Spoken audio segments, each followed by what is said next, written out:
All right, good afternoon, everyone.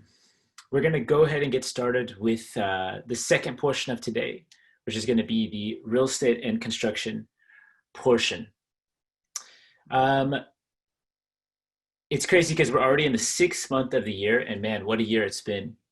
Honestly, at this rate, wouldn't be surprised if we have aliens visiting us in July. My name is Miles. I'm an investor on the real estate and construction team here at Plug and Play. And my focus is exactly that, real estate and construction. Our focus is going to be looking at innovations in the built environment. Before we jump into things, though, I want to allow our founder and CEO to say a few words.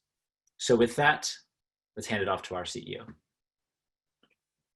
It is a great pleasure to welcome you to our real estate vertical.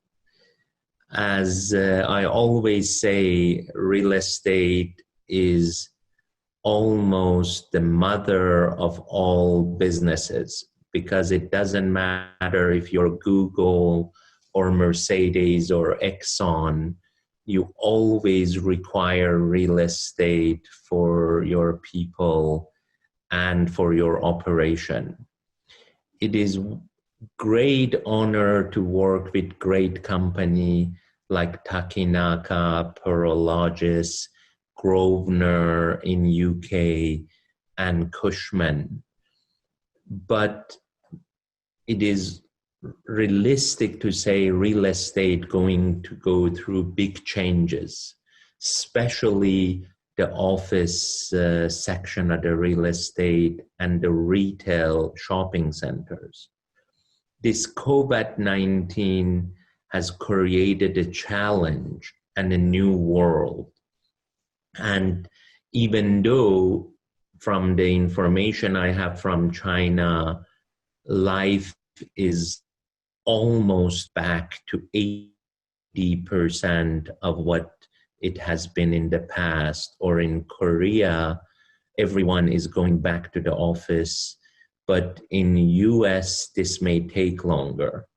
And when we do go back, it could be a different setup.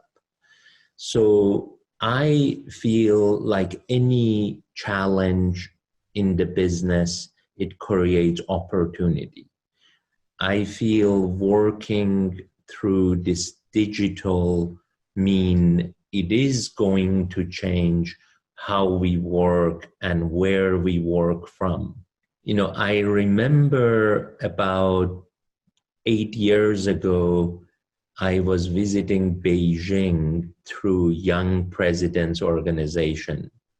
And Mr. Hines was together with me in a small van. We went to visit some real estate sites in Beijing. It is incredible the growth and the infrastructure that China has been able to build in the last 10 years. And myself and Mr. Hines, who we will have a speaker from his organization today, saw and felt the speed of the growth in development in China.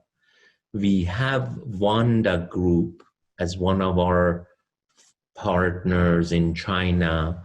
And even though the real estate may go through some challenges and changes, I feel it is one of the best businesses in the world to use innovation and technology to manage real estate, build real estate with more sustainable product.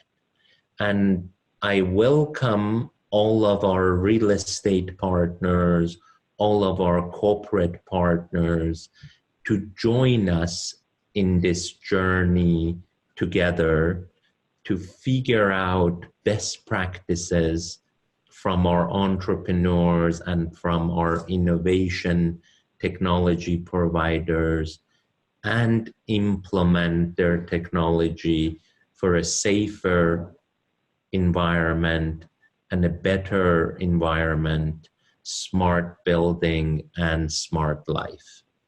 Thank you.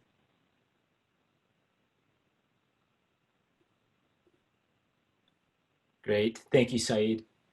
And we have to say here at Plug and Play, we're super excited about what the future of the built environment looks like. I was on a call this morning with one of our partners in the UK, reimagining the customer journey in the retail as far as the office space.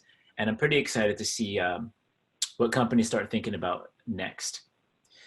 So let's get started into today's agenda. As I mentioned earlier, today we've broken down into two sections. So the first hour, we're going to be looking at innovations within the real estate space. Well, after I'm done with these opening remarks, we have an amazing keynote speaker, as Saeed mentioned. We're lucky enough to have someone here from Hines, which I'll talk about shortly. Then we'll move on to our startups. After that, we're going to go directly into the construction portion of our event. We'll have some general contractors there from 3 great North American companies, followed by some startup pitches, and lastly, a roundtable from some of our partners here as well. So with that, let's go ahead and move forward. Just a few things to note.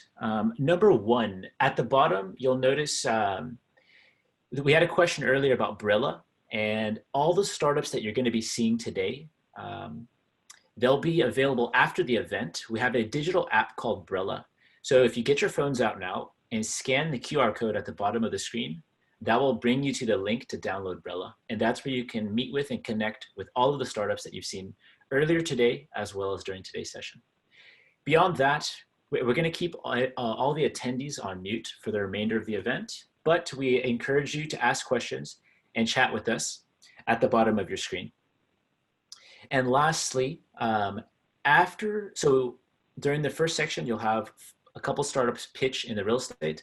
And at the end, we're going to put a poll up through Zoom.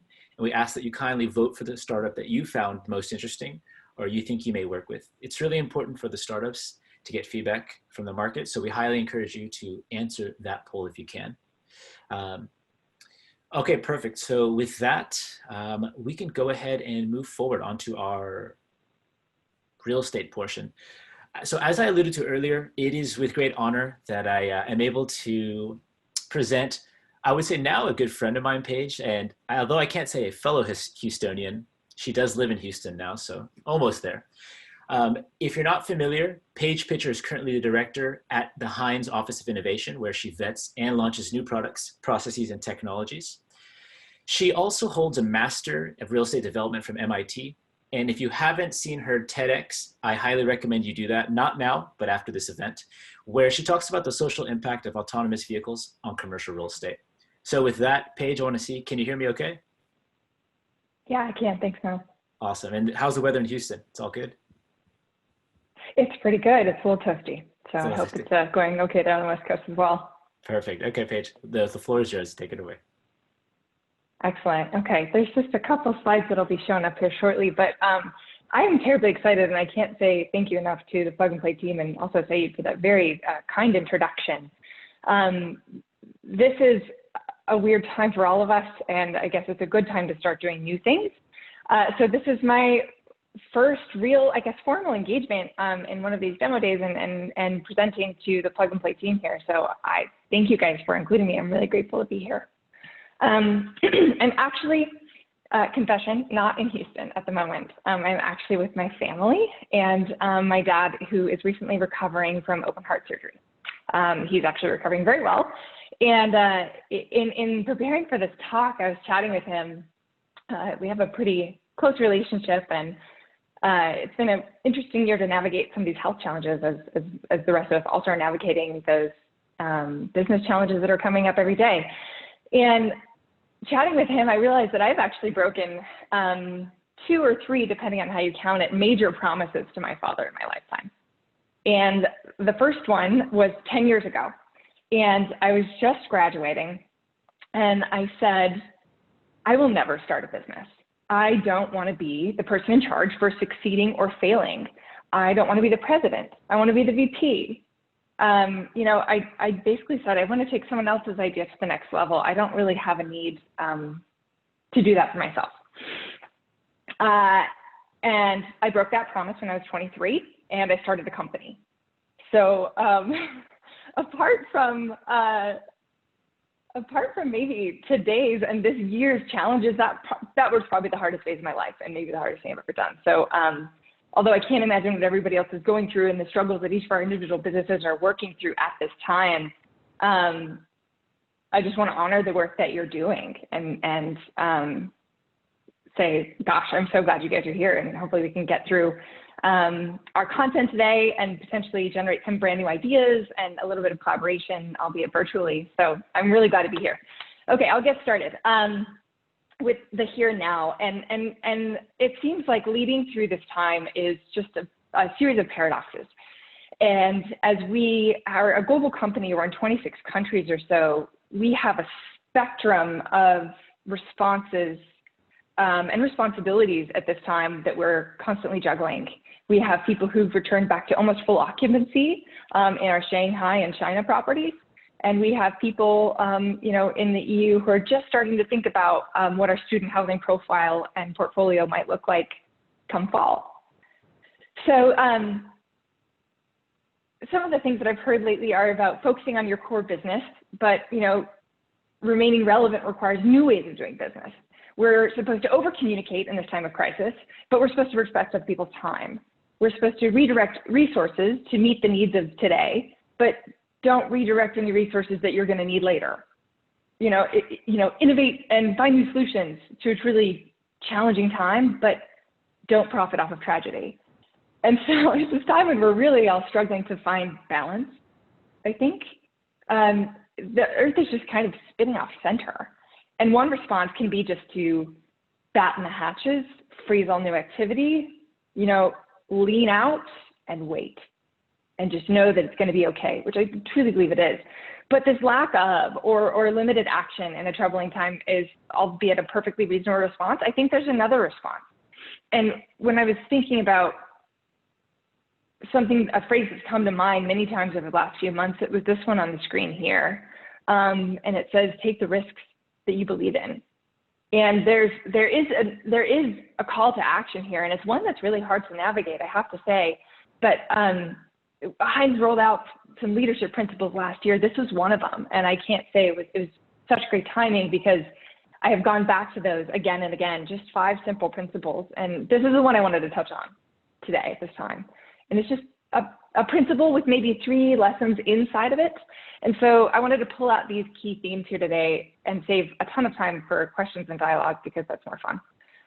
But the 3 key themes are discernment and judgment, conviction, and then action. And this is kind of how I'm going to frame, at least from Heinz's perspective, from my perspective, what innovation looks like today and how it fits within our purpose, the company, and how we're continuing to move that forward. And on the next slide, I'll just talk through one of my favorite quotes, actually, from Jerry, from Mr. Heinz. I have the good fortune of being part of a company that is founded by Jerry, and I'm a mechanical engineer who is obsessed with efficiency. And he's just willing to fight for incremental improvement. He's obsessed with design, and he led a really, I think, pioneering company structure that not only enabled, but empowered really an infectious entrepreneurial spirit, a very employee-focused and employee-powered company. And since then, it's planted flags in 26 countries. So I think I can say this for Mr. Heinz, that innovation is synonymous with just improvement. And that can be incremental, and it can be tectonic.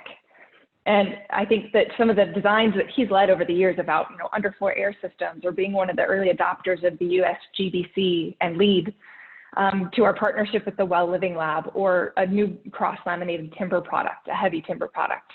These are innovations and early adopters that were just a result of looking to the future so that you're prepared for it. But it became clear probably over the last 20 years, we're about a 60-year-old company, which probably seems like a dinosaur to some of you. But over the last 20 years, it was very clear that things are accelerated, and the rate of change is only speeding up. And technology, having eaten every other business vertical in the world, was set to set its sights on real estate and was going to have that one for dinner. So we saw new product niches being created. We saw new real estate entrants and players who looked a lot like tech companies, but were getting into the physical space realm. And that's when in 2017, the Office of Innovation was formed behind. And so I'm lucky enough to be part of a company that looks to get ahead of things. And I think we all strive to do that. But the funny thing about how we were structured is that innovation reports up to risk management, which is ironic because it's kind of a risk dedicating resources to risk management in the first place. People spending time on ideas that may or may not pan out. So other companies have chosen other structures. And many have chosen to actually formalize an innovation departments. And I've seen them, appear in IT. I've seen them appear in investment or R&D. And initially, I was kind of surprised that this was our home. And I was worried about new ideas being squashed and how we would navigate this throughout the company. And what I actually found is that actively engaging as a defensive move, let's say, right now allows you to not be surprised later. And I actually think that being housed under risk management was an incredible, was a great choice. And it's not because we're going to come up with the best ideas immediately. It's preparing for the future and knowing that preparation is really what innovation is. If you can kind of redo the quote that everyone knows, innovation is where preparation meets opportunity. And by getting out in front of the change that we were seeing in our industry, that means that we can greet our clients when they arrive, when they finally come to the point where they're like, wow, we really would like to take a look at mobile phone technology in our buildings and access control. Fantastic. Let's dig in. So for us, innovation is a lot of research and collaboration. It's just being intellectually curious and really humble, because some of these ideas just don't work out either in-house or out-of-house. So for us, it's about finding the dig sites for us to go a little bit deeper and find topics that can really underscore our core business as a developer, property manager, and investor. And those finding and funneling of ideas is kind of what helps us have a pretty wide net and bring back the ideas that are the important priorities. Because in an innovation standpoint, I think it's all about filtering priorities and less so about deadlines. There is not necessarily a cliff that you're working towards and you have to get there quickly and by this date. It's just about putting things first that matter. And so we've had to really prioritize these past few months and make sure that we've got the right agenda. But I think that the groundwork we laid has allowed us to act really quickly and decisively. One quick example of that, and part of the preparation part of it, is Heinz had a pandemic plan in place for about 2 decades. And we updated it last year at about fall 2019. We didn't really hope to need it, and we didn't know that we would need it in this way. So it really allowed us to respond early and help our properties across the world that we've mentioned that are all at different stages of the spectrum of a pandemic. And that was a piece of preparation that I think you could call innovation. Another one that's also has been really helpful and insightful, and we're really hopeful for some actionable responses at the end of this year or next, is we became a Well Living Lab founding member in 2017. Although the Well building standard predates that, we sort of met up with them and believed that if we're going to spend 90% of our time indoors, that we had better figure out what that's doing. And now with a current focus on well-being and health and wellness inside buildings to study, viruses in their natural habitat, as well as humans in their natural habitat, as well as the actual medical science, we're partnered with the Well Living Lab to do that and take a look at some really cutting-edge research for how we can better manage this crisis in the months thereafter. So that's just a little bit about, I think, the preparation and how innovation has evolved is just about having the foresight to manage the risk a little bit, or at least be familiar with what you don't know. And so I want to go to the next slide as well, which comes down to, oh, perfect, thank you. Sorry, one prior, thank you. That what guides our exploration. You can go out there and you can spend a lot of time taking a look at the broad spectrum. I think by the time, when I was tracking, startup companies in real estate space at MIT several years ago, we had maybe, I want to say like 1,200, and then maybe 1,800. And I can't actually put a finer point number on it, but maybe our plug and play folks here could, but it has just boomed.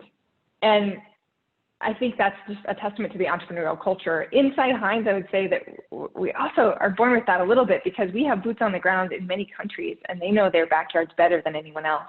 And I think that entrepreneurs and developers alike have to have that same belief system of, you think you can do it better.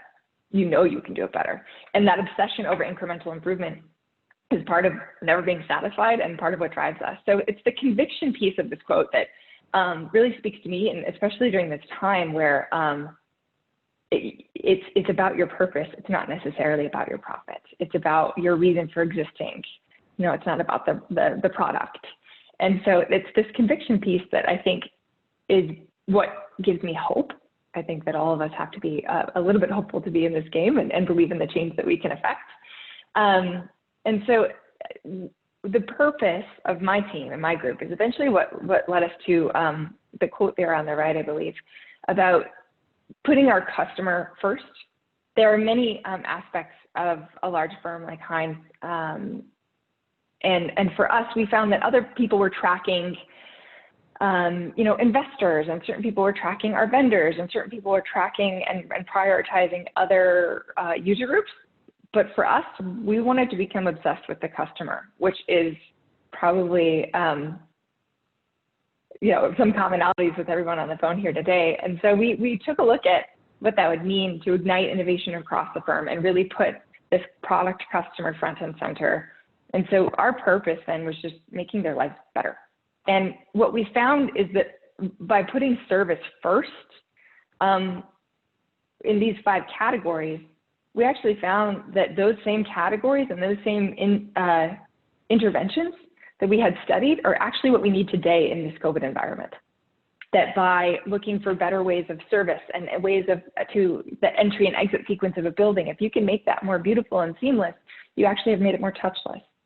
And so it's one of those, I think by doing the deep work to say, here's what we believe in, here's why we exist, you'll be better prepared for that risk that might be coming down in the future. But that doesn't get you off the hook. You still have to take some action. And so on the next slide, I just pulled out some ideas that came to my mind about when we're able to take action, me and my team, what are some of the recipes for success? And how do we take these ideas and really deliver them to the broader firm? And so one of my favorite quotes from our global CIO, David Steinbach, was, it's not a risk if you don't take it. And you can manage it down, you can plan for it or around it, but it's just a lost opportunity unless you take it. It's not actually a risk. And so there's often a first step here for us after we've gone through the risk identification and the opportunity identification to make sure that it fits within our belief system and our purpose. And the first step is often a pilot, as you guys are probably familiar with, about how do you just get your foot in the door and find the right property product match. And that can be really difficult in a really distributed model where we wear a lot of hats. And what we found is some of those pilots come from unimagined places. We have, an integrated facilities management business, and some pilot opportunities come from actually other corporates where we're helping them run the back half of their business. Some of them come from our property management or development management developments. So the most important part, I think, for us was to find the right owner, to find the home for the technology or product. We run a distributed model, and we can't do it all. There's a reason why my team's small, is so that we can pass it off to the right owner. And that was the first step for us. And honestly, if that allows you to engage with the business unit that really needs this stuff early, and that you can identify really big holes or gaps in what you're thinking, and that's the go ugly early. It builds trust if you shoot people straight initially. It might be vapor or it might be rock solid, but I need you to tell me up front. If you see some big issues here, we should talk about them. And I think that builds trust, especially when we're in a difficult time, is that if you can share the concerns and share the hardship, it actually connects you even deeper. And the third one on the screen there, I actually borrowed from Amazon, where once a project is fully vetted, you're ready to launch it, and there's still some unresolved conflicts and some unresolved issues. That's okay. It's never going to be perfect. Disagree and commit. And if you move forward knowing that you've been heard and that you've gone through this process to find the owner, to vet out the product, and you've got all your stuff on the table early because you went ugly early,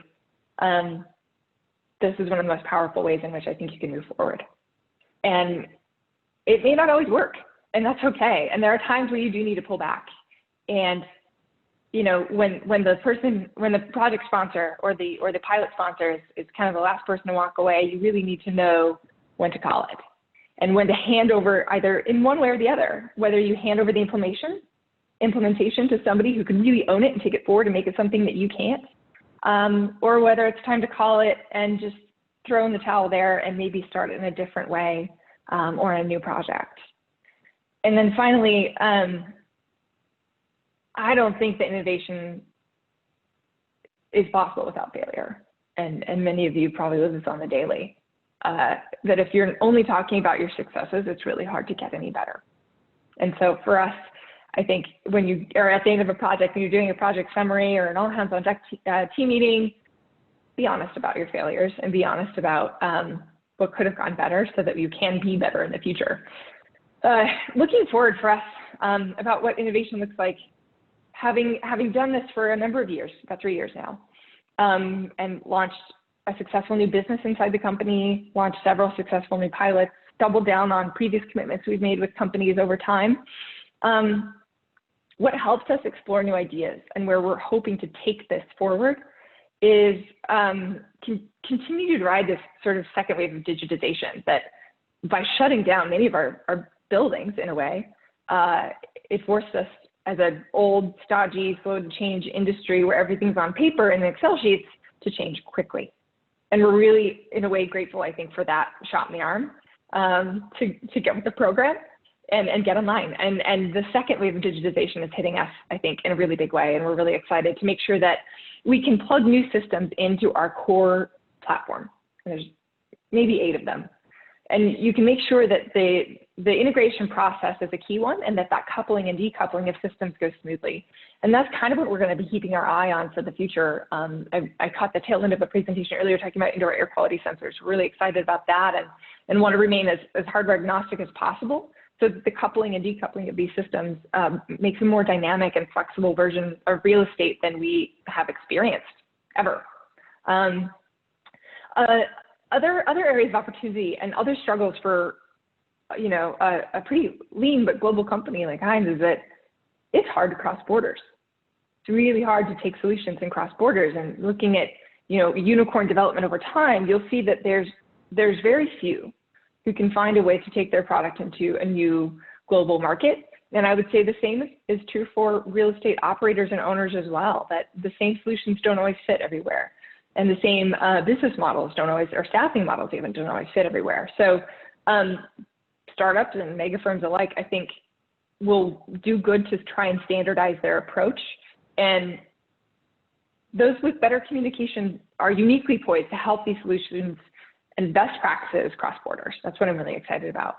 And finally, I'll just kind of end on one last thought is, we and my team are small, and we prioritize partnership over almost all else. So partnership over you know, an internal incubation program or acceleration program is that we know the best solutions are kind of already out there. And so we want to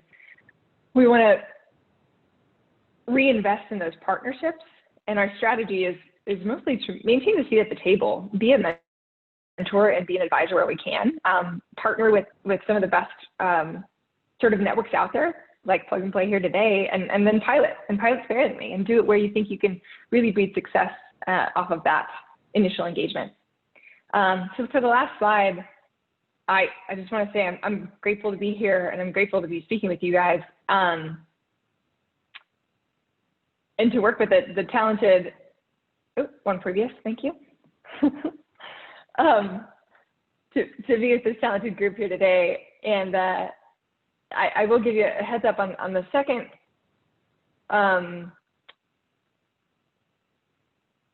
sorry, there we go. The second and perhaps third promise that I broke to my father, I'm really glad that I did and that I took that personal risk. I was living in New York, had sold my car, was just, had sort of a dreamy life. And I told my dad something to the extent of, over my dead body, would I move to Texas and buy a car? And I'm glad to say that I eventually did. And I joined the team at Heinz here to sort of lead the innovation and the change inside the industry. And so I think this is a time where I think the risks are worth it. And it's really scary at this time and a little bit confusing to find that balancing point. But I think with the right belief, risk management, and action, I think we're going to be in a really good spot to make sure that we can take this industry forward and land in a better spot. So with that, I think I'll wrap it up. I think we're running a little bit behind, so hopefully we have a little bit of time for questions, but thank you everybody for having me. Thanks for the introduction. Awesome, Paige. Thank you very much for that talk. Very interesting. One of the questions that I had is, you alluded to starting a business internally, I believe. I don't know if I heard that correctly, but if so, can you expand on that a bit? That's kind of interesting. Oh, sure. Yeah, I would say a new product line more so. But yeah, so when Heinz first started the Office of Innovation, we started looking at what's out there that might be like a truly systemic risk for us. Is there anything that we're missing? And at that time, we looked at the flexible office industry and thought, holy cow, some of these players here are really big. And is this something that we should engage with or be worried about? And how does that disrupt our landlord to customer relationship? So Heinz framed up a partnership starting with Industrious. It's called The Square. And it's a flexible working platform, much like co-working, but with some wraparound services. Because we are also the landlords of the building, we can do much, much more. So that's one new product line we were able to develop early on, and everything else I would say that we've explored since then has kind of hung off of that first foray, that we're looking at, better ways to communicate with customers directly through apps. We're looking at their control of their environment. We're looking at the ways in which they enter and exit the building. So I think everything kind of hangs off of that, that major desire of the fundamental shift in the industry that values flexibility. Okay, perfect. And we have a question here about reactions to COVID. So I don't know how exactly accurate this is, but it says COVID's reduced occupancy to less than 30%. How does, and I'll kind of adapt this question, but how does Heinz think about this changing when you think about property maintenance? How is Heinz thinking about this actively? And then I think longer term, there's a lot of talk about, are offices even needed anymore, and all this dramatic, but I'm curious around, how is Heinz thinking about this, of what does the office look like in 5-10 years? I'm so glad you asked this question. We actually have done a lot of, we framed up not one, but I think over 8 task forces inside Heinz to tackle this question. And they're right that occupancy has dipped significantly, kind of down to like holiday levels in most places. The building's never formally closed unless we were forced to, because some businesses do need to operate and we have to be there for them. So I want to commend my people who were there on the front lines every day, everyone from janitorial to security to parking, et cetera. So we had people manning and womanning the buildings in the past 6 months. And we're beginning to go back in certain places, albeit responsibly, with a phased approach like most people are. But does that mean that the office is dead? No. And I think that there are 2 countervailing trends, right? More flexibility in a distributed workforce who may want to continue to work from home. A recent Gensler survey said 12% of people want to work from home forever. That changes. And then the other trend would be the need for a little bit more space, as we're a little bit more sensitive to being packed in places a little more tightly. So I think you'll see a balance between those 2. But I think that the office as a center for innovation, culture, collaboration, bumping into people, growing new leaders, that won't go away. And so the office will look different. And we're exploring those near-term strategies now. everything from touchless access control to what surfaces we should use, all the way to, you know, reversing the airflow in an elevator cab to help droplets fall more easily. So there's a ton of technical work being done. Hopefully we can take that to the next level with some research coming out of the Mayo Clinic and Well Living Lab. But I don't think that the 24-month sprint we did said that unless there's, you know, significant changes, we think that many of the trends to be urban, amenitized, you know, and part of a fabric and have a corporate headquarters, none of those are going to change in the long run. They may look a little different. Okay, thanks. And I guess one of the things we're interested here is, you know, at Plug and Play, we're early stage investors. So we're investing when startups are young, pre-seed and seed. We do interact with later stage startups, but I guess I'm curious about, we sense there's this struggle between, you know, and I think you and I have talked about this. Heinz, you want to work with companies that have an ability to scale. But a lot of the startups that we work with, they're smaller and maybe they're not at that point yet, but they could also be on the cutting edge. How do you think about engaging with these types of startups? And then I guess the second point is, what's your recommendation for, we have a lot of startups in our audience. They want to get engaged with Heinz. I mean, any thoughts on how they should approach you? Is there a better way to frame themselves? Because we get a lot of feedback that the real estate industries, you know, they're slow, they don't get back to us. So just any thoughts on that? Yeah, it is really difficult to be sort of an enormous business that, although you want to lead, you want something that's proven, because we are fiduciaries for other people, other investors. You know, this is not 100% Heinz. And so we balance being wanting the best of the best, but also wanting something that's proven. One of the ways I think in which we're trying to do that a little bit better is there are some ways in which we can just be a better mentor than we could be anything else, even a partner or a vendor or an investor. And so we do that through a variety of different ways with relationships like this one and others. And so there's always a way to reach out. There's even a button on our innovation page if there's something that you think would be interesting. We do go to all of the conferences and walk through all of the expo halls and really try to get to know what's out there, because that's our job. Our job is to figure out who's the next VPS or fill in the blank, you know? And then secondly, I would say that just be patient. And I heard this on an earlier thread earlier, is you kind of have to be okay repeating yourself. There's a relationship that I've been cultivating for 2 years that is just coming to fruition. And we just barely got 2 pilots started this January. And I've been working on it for easily over 2 years. And hopefully this phase that's really challenging will also allow us to speed up some of those implementation processes. So I guess that's a little bit of what I would say. And know that, like I said about finding the right owner for the pilot or the project earlier, it may come to you from someplace completely unexpected. That my decision makers might actually be the parking operator at my building or the property manager, and they're empowered to manage their budget to the best of their ability. So you may not need to go through the mothership. And I think that's a bit of a flipping innovation on its head. You don't need to go to the executive level, especially with a company like ours. We empower our people to make their best decision. And innovation comes to me sideways from other teams who are already doing cool stuff. I love that. And then I can help them cross borders, you know, cross business units, or continue to scale. So I think we're just about out of time. Maybe a last question is, for startups that are interested in getting engaged with Heinz, you mentioned they don't necessarily need to go to the top. They could just go to, I don't know, a property level. Any recommendations on how to get in touch, if they want to run a pilot, they believe they have something for Heinz? Where would you send them?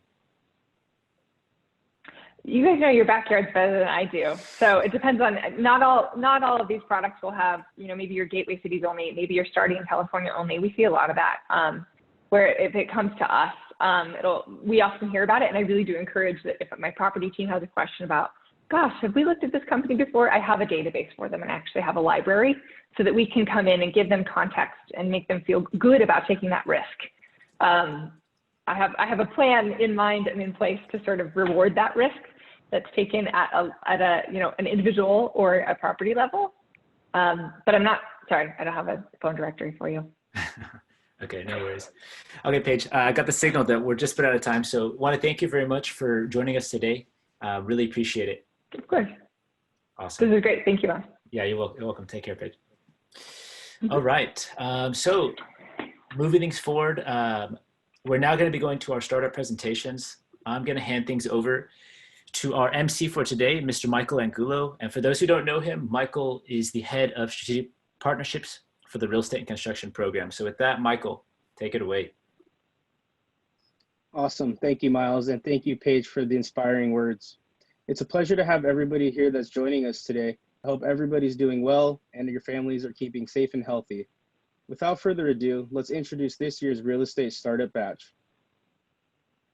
For this segment, we'll have 5 startups present. A few months ago, we invited about 20 startups to present with the opportunity of being selected into this year's program. The startups you'll see today have been hand-selected by our corporate partners. The focus areas for today will be as follows: analytics, marketing and transactions, and urban data. Let's get to it.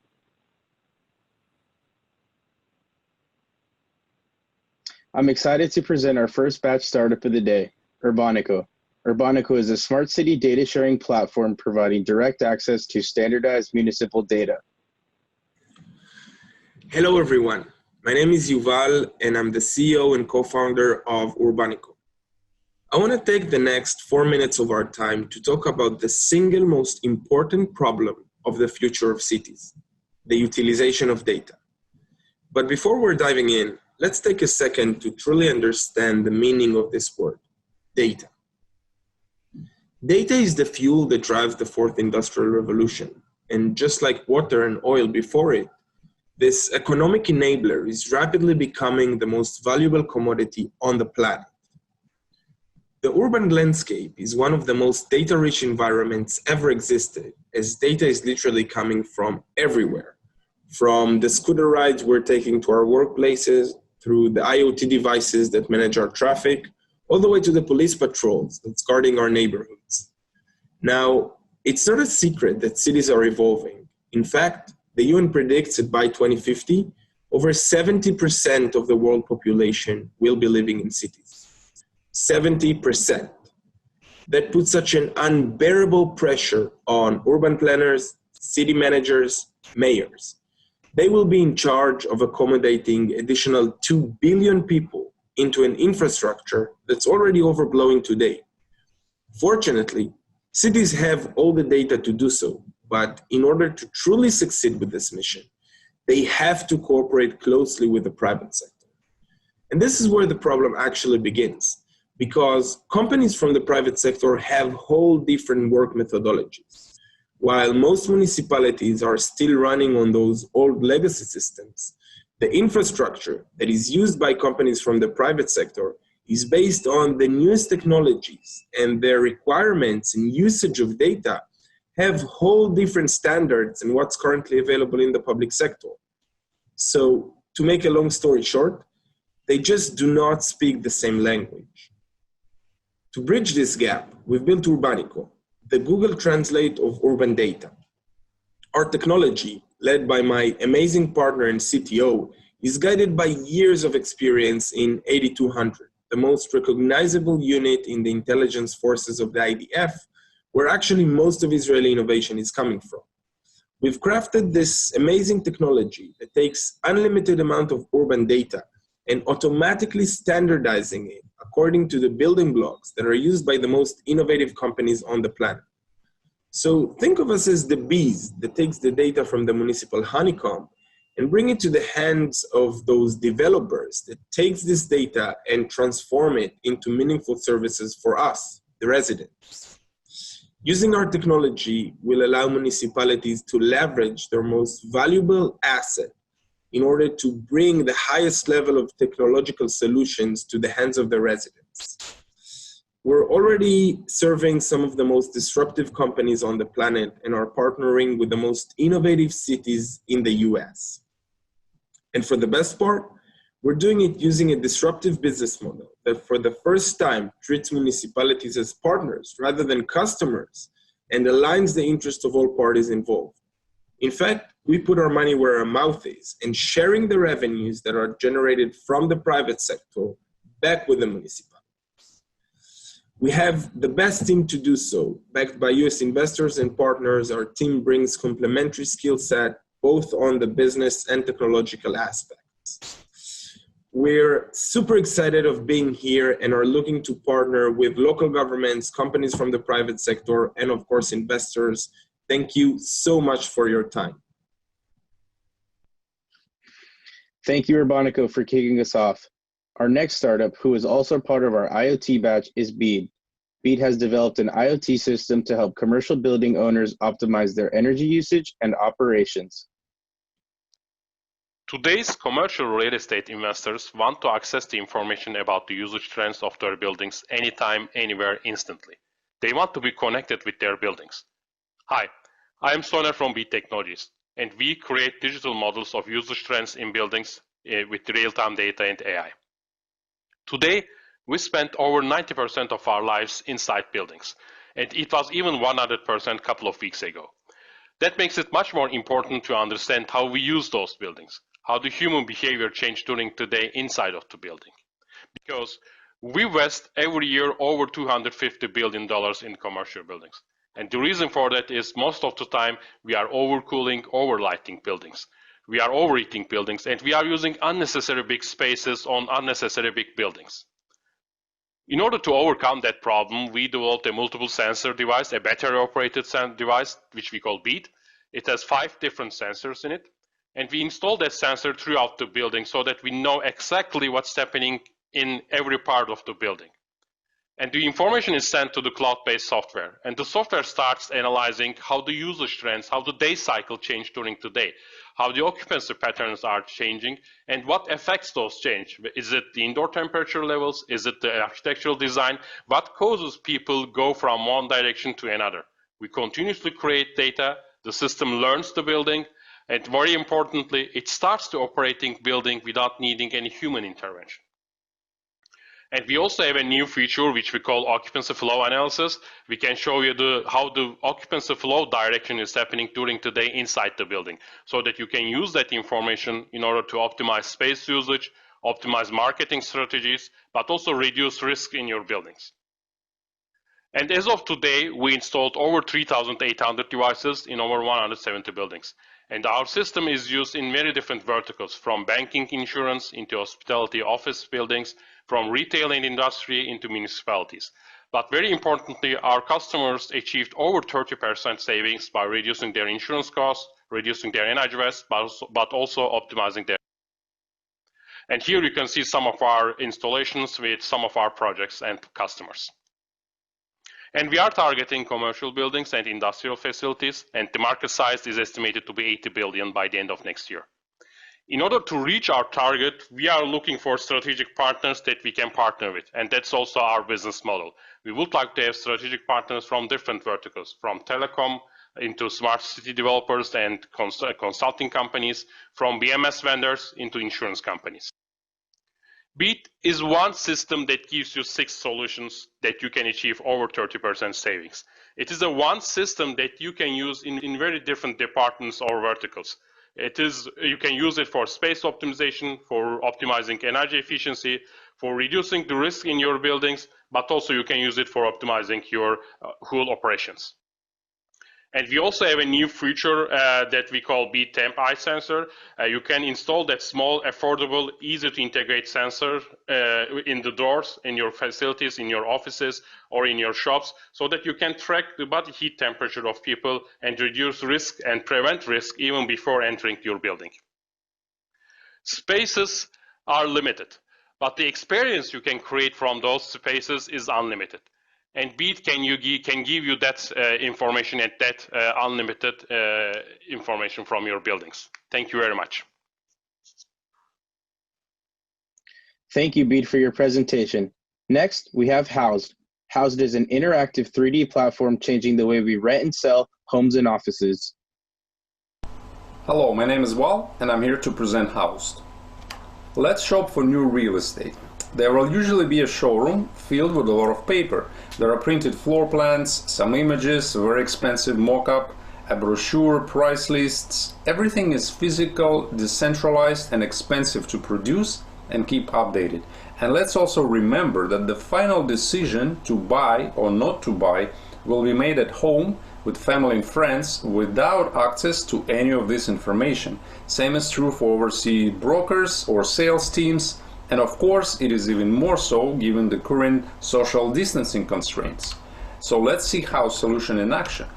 House platform completely captures your future real estate project inside interactive 3D cloud-based presentation. You can pinch and zoom, rotate, and look at every corner of your future property. You touch to select what you're interested in, you see the real-time price and availability, and of course you can go inside the floor plans. Everything is very interactive. You can drop the dimensions, you can see the 3D. Every single floor plan of your project is inside the presentation. There are many useful features inside our software. For example, you can filter your entire project by certain criteria, by price range, by number of bedrooms, by area.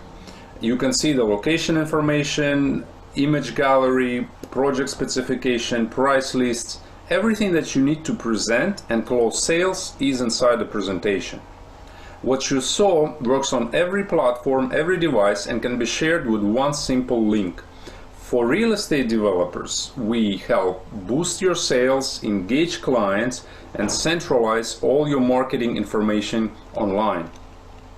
It is important to note that House provides the software platform, which we then license to real estate marketing companies so that they can create these kinds of presentations all by themselves. Our business model is we basically sell currently two ways. We sell directly to real estate companies a turnkey solution, and we license to marketing companies so that they can create these presentations by themselves. Our company has always been bootstrapped. We never raised yet, and with that we were able to achieve $400,000 in revenue last year. We have about 100 projects published in our cloud, coming from 30 different real estate developers from about 15 different countries. The total market size with our current product we estimate it to be about $60 to $100 million in annual revenue. If you do not use House, your current alternative is to use game engines. Game engines, Unity and Unreal being the two main ones, you need programmers to do this kind of product. Your production time is much longer. With House, you can complete a project in just 3 to 4 weeks. This is because our software is developed by us from scratch specifically for architectural visualization, and it is designed to run on every major platform: iOS, Android, web, and Windows.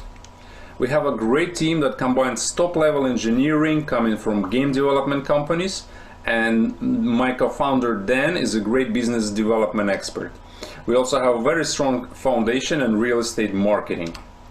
We keep growing organically, but we are raising seed now of $500,000. Most of it will go towards our sales and marketing efforts. We plan to achieve about 800 projects and $2 million in revenue next year.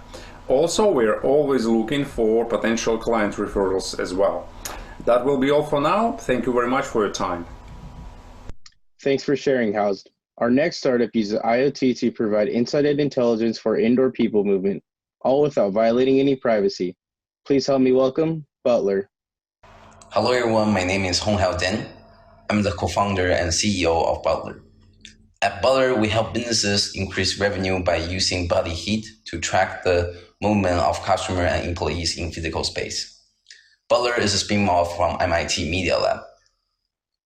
At Butler, we've developed this tiny sensor, which you can see in my hand, to track individuals' position and behavior while safeguarding privacy. It's wireless and can be used in both indoor and outdoor environments, either in living space, an office, or a supermarket. Currently, we focus on making physical retail space smarter and safer. We've already closed $1 million contract helping brick-and-mortar businesses understand their customer behavior better.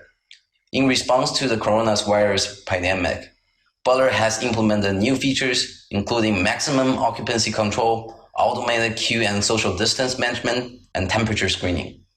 Traditionally, businesses who do real-time customer monitoring use VGA cameras, which raise severe privacy concerns. Cameras are labor and capital intensive to deploy. Tracking an individual shopper's behavior in real time with a camera is not scalable. 2019 alone, retail industry has spent $60 billion monitoring shopper behavior in physical retail stores. Butler's hit sensors map full customer journey in real time in a much greater detail. Hit sensor is a passive infrared array sensor capturing body heat. It protects privacy by design. It translates thermal data in real time to powerful analytics without post-processing wait time. Butler team comes from MIT, Harvard, and Berkeley. For the past 10 years, our team has been working on low-cost, low-power, non-intrusive sensor network to reconstruct user behavior. We bring powerful real-time analytics and promotion tools from online to brick-and-mortar space. We offer 2 tiers of product through an annual subscription model, pricing based on covered square footage and feature selected. The basic package covers foot traffic analytics. This gives retailers a dashboard like Google Analytics to better understand customer interests while optimizing product placement and customer engagement. In the pandemic, it also provides maximum occupancy control and automatic queue management. The problem our grocery chain clients have now, and many other stores gradually opening up, is increasing COVID-19 exposure risk towards their customers and employees. Our product reduces the designated labor for crowd control and exposure risk for staff member. It automates the process for the staff member with push notification and speaker outside the store. Customers also have a live feed of a queue lens to avoid getting into a crowded supermarket. The advanced package provides full store real-time trajectory tracking for each individual shopper.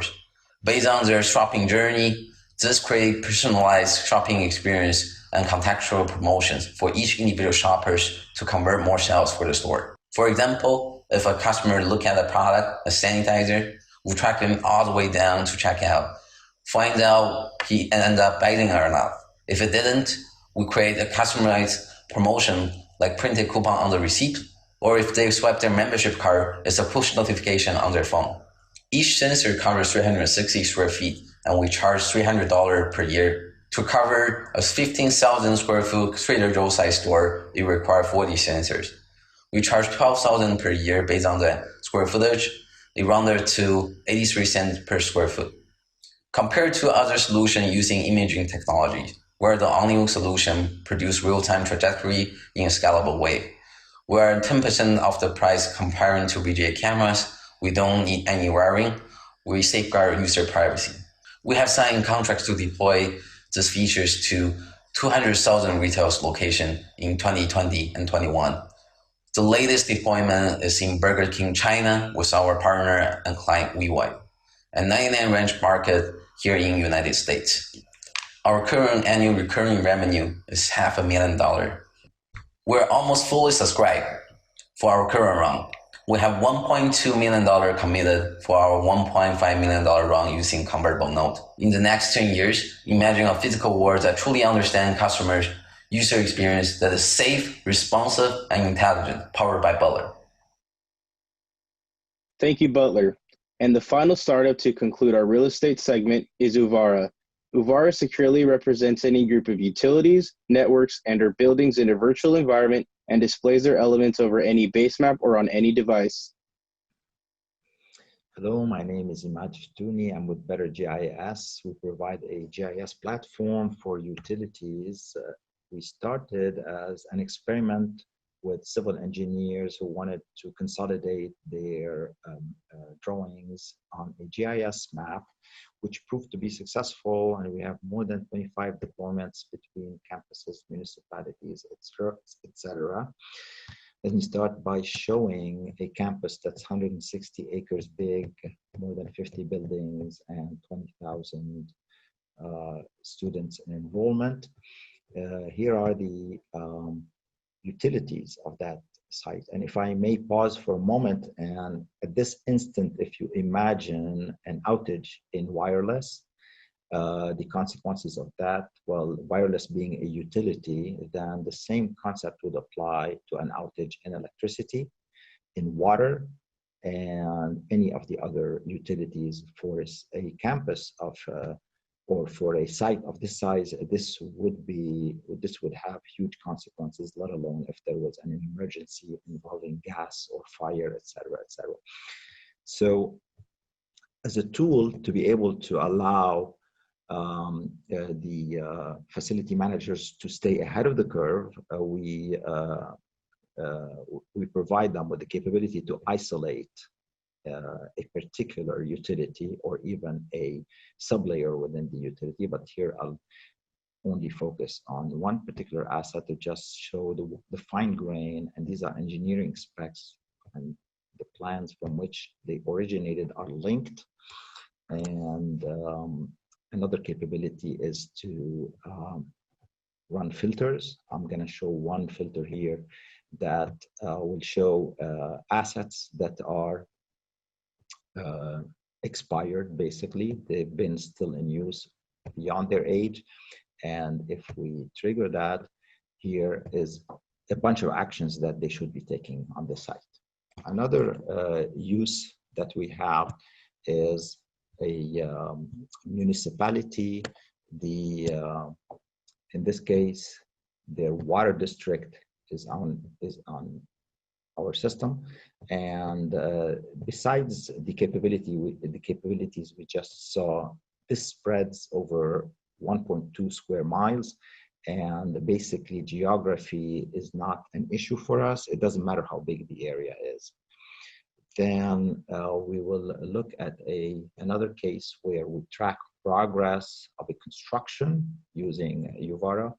And here we did a pilot on a small section of it. The requirement is that we receive plans and drone images of the construction as it progresses and be able to show it so that the stakeholders can actually compare and assess. So here's a plan. Here is a high-res drone image. Let me just switch off the plan. This is the actual construction, which we can zoom in on a little bit further. And we received another drone image 2 weeks after the first one, which basically the work was completed. And this is the use case here. A year and a half ago, we received 2 million in funding. And here are some construction companies that are using our system. My contact is provided, and I would look forward for further communication.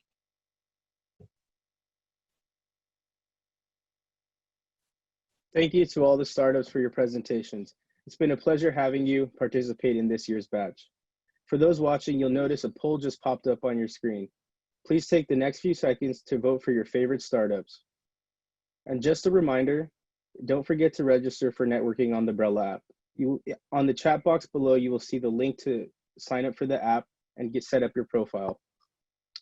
Lastly, to conclude our real estate segment, I want to say as we transition back to the workplace and as more places begin to open, the way we develop, manage, and operate real estate will not be the same. At Plug and Play, we're committed to being at the forefront of disruption and work with you to navigate through these challenges. I encourage you to connect with me if you'd like general information on Plug and Play real estate and construction program, if you'd like to explore specific startup solutions, or if you want more details on upcoming events. With that said, let's continue on to the construction segment.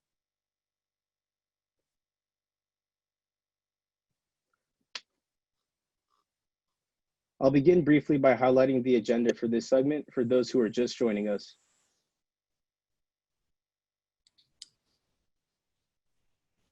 We'll have brief opening remarks, followed by an exciting GC roundtable with special guests from PCL, DPR, and Haskell. Following the discussion, we will showcase this year's construction tech startups. Following the presentations, I will invite our corporate partners, Kojima, Shimizu, and Stanley Black & Decker, for another roundtable discussion. Following the discussion, we will conclude with brief closing remarks. Now on to some brief housekeeping items. All attendees will remain on mute throughout the sessions. Please use the chat box if you have specific questions or concerns for the Plug and Play team. Please use the Q&A box if you have any specific questions for today's presenters. Next, at the conclusion of the construction tech startup portion, you will also see a poll that will jump up on your screen. Please use that to vote for your favorite startups. And just another reminder, don't forget to sign up Umbrella for networking. Please use the QR code to the right, and you could set up your profile. Now let's get into the exciting stuff. Please let me welcome back Miles, who will be moderating our GC Roundtable.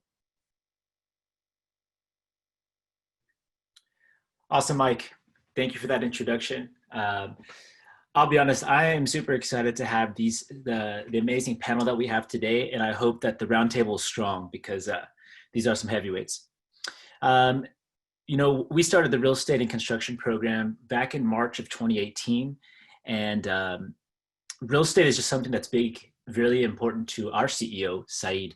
And so over the last almost 3 years, our team's been trying to figure out what's the best way to help these startups innovate. How do you get in touch with construction companies?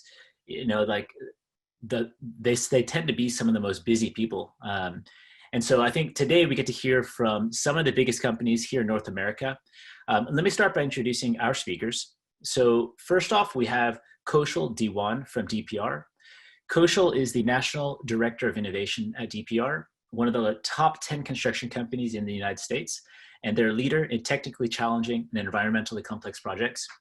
Beyond just being a champion of open innovation and BIM, Kaushal is also an adjunct faculty at the University of California, Berkeley, and in his past, he was part of the United States Air Force as well.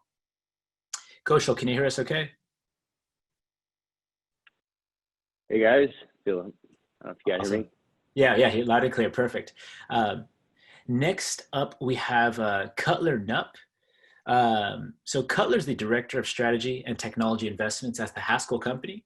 And the Haskell Company is one of the prominent AEC companies leveraging technology. The interesting thing about Cutler's position is he's also part of the CVC arm called Disruptech and received the 2019 Construction Dive Company of the Year award. Cutler, are you on the line with us also? Yep. Thanks. Awesome. Yeah, man, good to hear you. And then, and you grew the beard back. Lastly, we have Mr. Mark Bryant joining us as well. So Mark is the Chief Information Officer over at PCL, a company that's been around for over a century. And I don't think Mark's been with them that entire time. They have over 700 projects across North America, Australia, and the Caribbean. And just some more about Mark. So Mark received the 2019 ITAC Canadian CIO of the Year award. And this is a testimony to his qualities to be able to drive innovation forward. Mark, are you on the line with us also? I sure am. Awesome. Nice to have you here. So guys, I think before we get into the nitty-gritties of construction, maybe one question I'm curious about is, you know, we're all working from home here. How are you guys using your time outside of work? You picked up any hobbies? You learning to cook? What are you doing with your time? Maybe we can start with you, Cutler. Yeah, good question, warming up. I'm doing a lot more cooking. I'm specifically around the breakfast foods as well, since I have a little bit more time in the mornings to kind of prep before running out the door. But that and getting into a little bit more outdoor activity as well. So have a little bit more time to do some hiking and go on walks and whatnot. So the dog's enjoying that for sure. I love it. Kaushal, how about yourself? Man, as you asked that question, I was thinking, this is not what we covered in the previews. I was like, I was not expecting this question. You know, this is like a total side, you know, a curveball. But anyway, got back into working out. You know, I think one thing is just to be more disciplined about trying to, you know, not only keep the work stuff going right, but also being healthy, you know, both with mind and body. And so got back into working out. And I think the other piece, as Cutler mentioned, you know, going on walks with the dogs and the kids and the family. Love it. Mark, I'm sure they covered everything, but how about from your side? Well, you specifically asked about cooking, so I'm a big griller. I have both a gas grill and a Green Mountain pellet smoker. And probably my favorite thing to do is smoked salmon on Sunday. And then I got cold salmon for the whole, you know, half the week for lunch and whatnot. And yeah, like the others, keeping busy, trying to stay active. I find work is bleeding into the night and into the weekends. Not that it didn't before, it's just happening more so now. So crazy times, a little bit different. Seem busier than pre-COVID, that's for sure. That's a fair point. Farmed salmon or fresh salmon, is there a difference? There is. It depends where you go. I mean, at the end of the day, after you smoke it, though, you really can't taste the difference. All right, I love it. Okay, guys. So I think one of the first places that we want to start off with is obviously today's talk is going to be about innovation between your different corporations. But I think what I'm curious about is how do your corporations even define innovation? Is it working with startups? Is it new processes? Maybe it's a mix of all that. But I'd love to hear it from your perspective. What were your team's tasked to do, and how do you think about innovation in general? Does someone want to take that? I can start with that. For DPR, our innovation journey has been around since 2011. And it's kind of evolved through the years. I think if I were to say something there, I think it's more than just tech. I think it's everything from processes, it's new solutions, empowering employees to think differently, and sort of basically just ability to improve on best practices, right? And for DPR, the way we communicate it internally, it's basically an environment for employees to test and experiment and try new things. Specifically connecting those pilots and those tests to project needs and things that our customers are looking for. Mark Cutler, I have to go next, Miles. Go for it, Mark. So first thing I'm going to say is I think the word innovation is overused. And so anything that's new these days seems to have the word innovation applied to it. So we try to harvest ideas continuously, though. And during COVID, we've implemented a platform for sourcing. It's supposed to be an innovation platform, but for sourcing ideas. So what are people doing to enhance safety at the work site related to COVID? Certainly, we're getting a lot of other ideas coming out of that. But one of the challenges you find in a large construction company that's distributed, and I'm sure the other folks on the call here with me, Kaushal and Cutler, have the same challenge in their organizations, is that construction companies are very project focused. And so because they're so project focused, you may have innovative ideas or new ideas happening at a construction site in a city that has multiple construction sites, but those great ideas are never shared. And then when you compound that with the fact that you may be geographically distributed, certainly like we are, it's hard to get ideas out there. So we use a platform today called IdeaScale that's allowing us to share technology ideas, business process ideas, COVID-19 related ideas, safety ideas, quality ideas, but it's shrunk the organization and allowed us to distribute information very quickly and very efficiently. Okay, awesome. Thank you, Mark. I'm going to jump into that more. Cutler, anything you want to add to that? Yeah, I mean, I would say it's all the above. I mean, what both hit on, it's much more than just technology or just attacking a new process with a different approach. It's really a mindset, and it's really teaching and trying to cultivate that sandbox where people can go and feel comfortable to try new things and bring new ideas to the table. And really to embed that in the culture. So it's much more than just a driving towards a specific point or to achieve some goal. It's definitely more of a mindset and a thought process that's how we view it. Okay, awesome.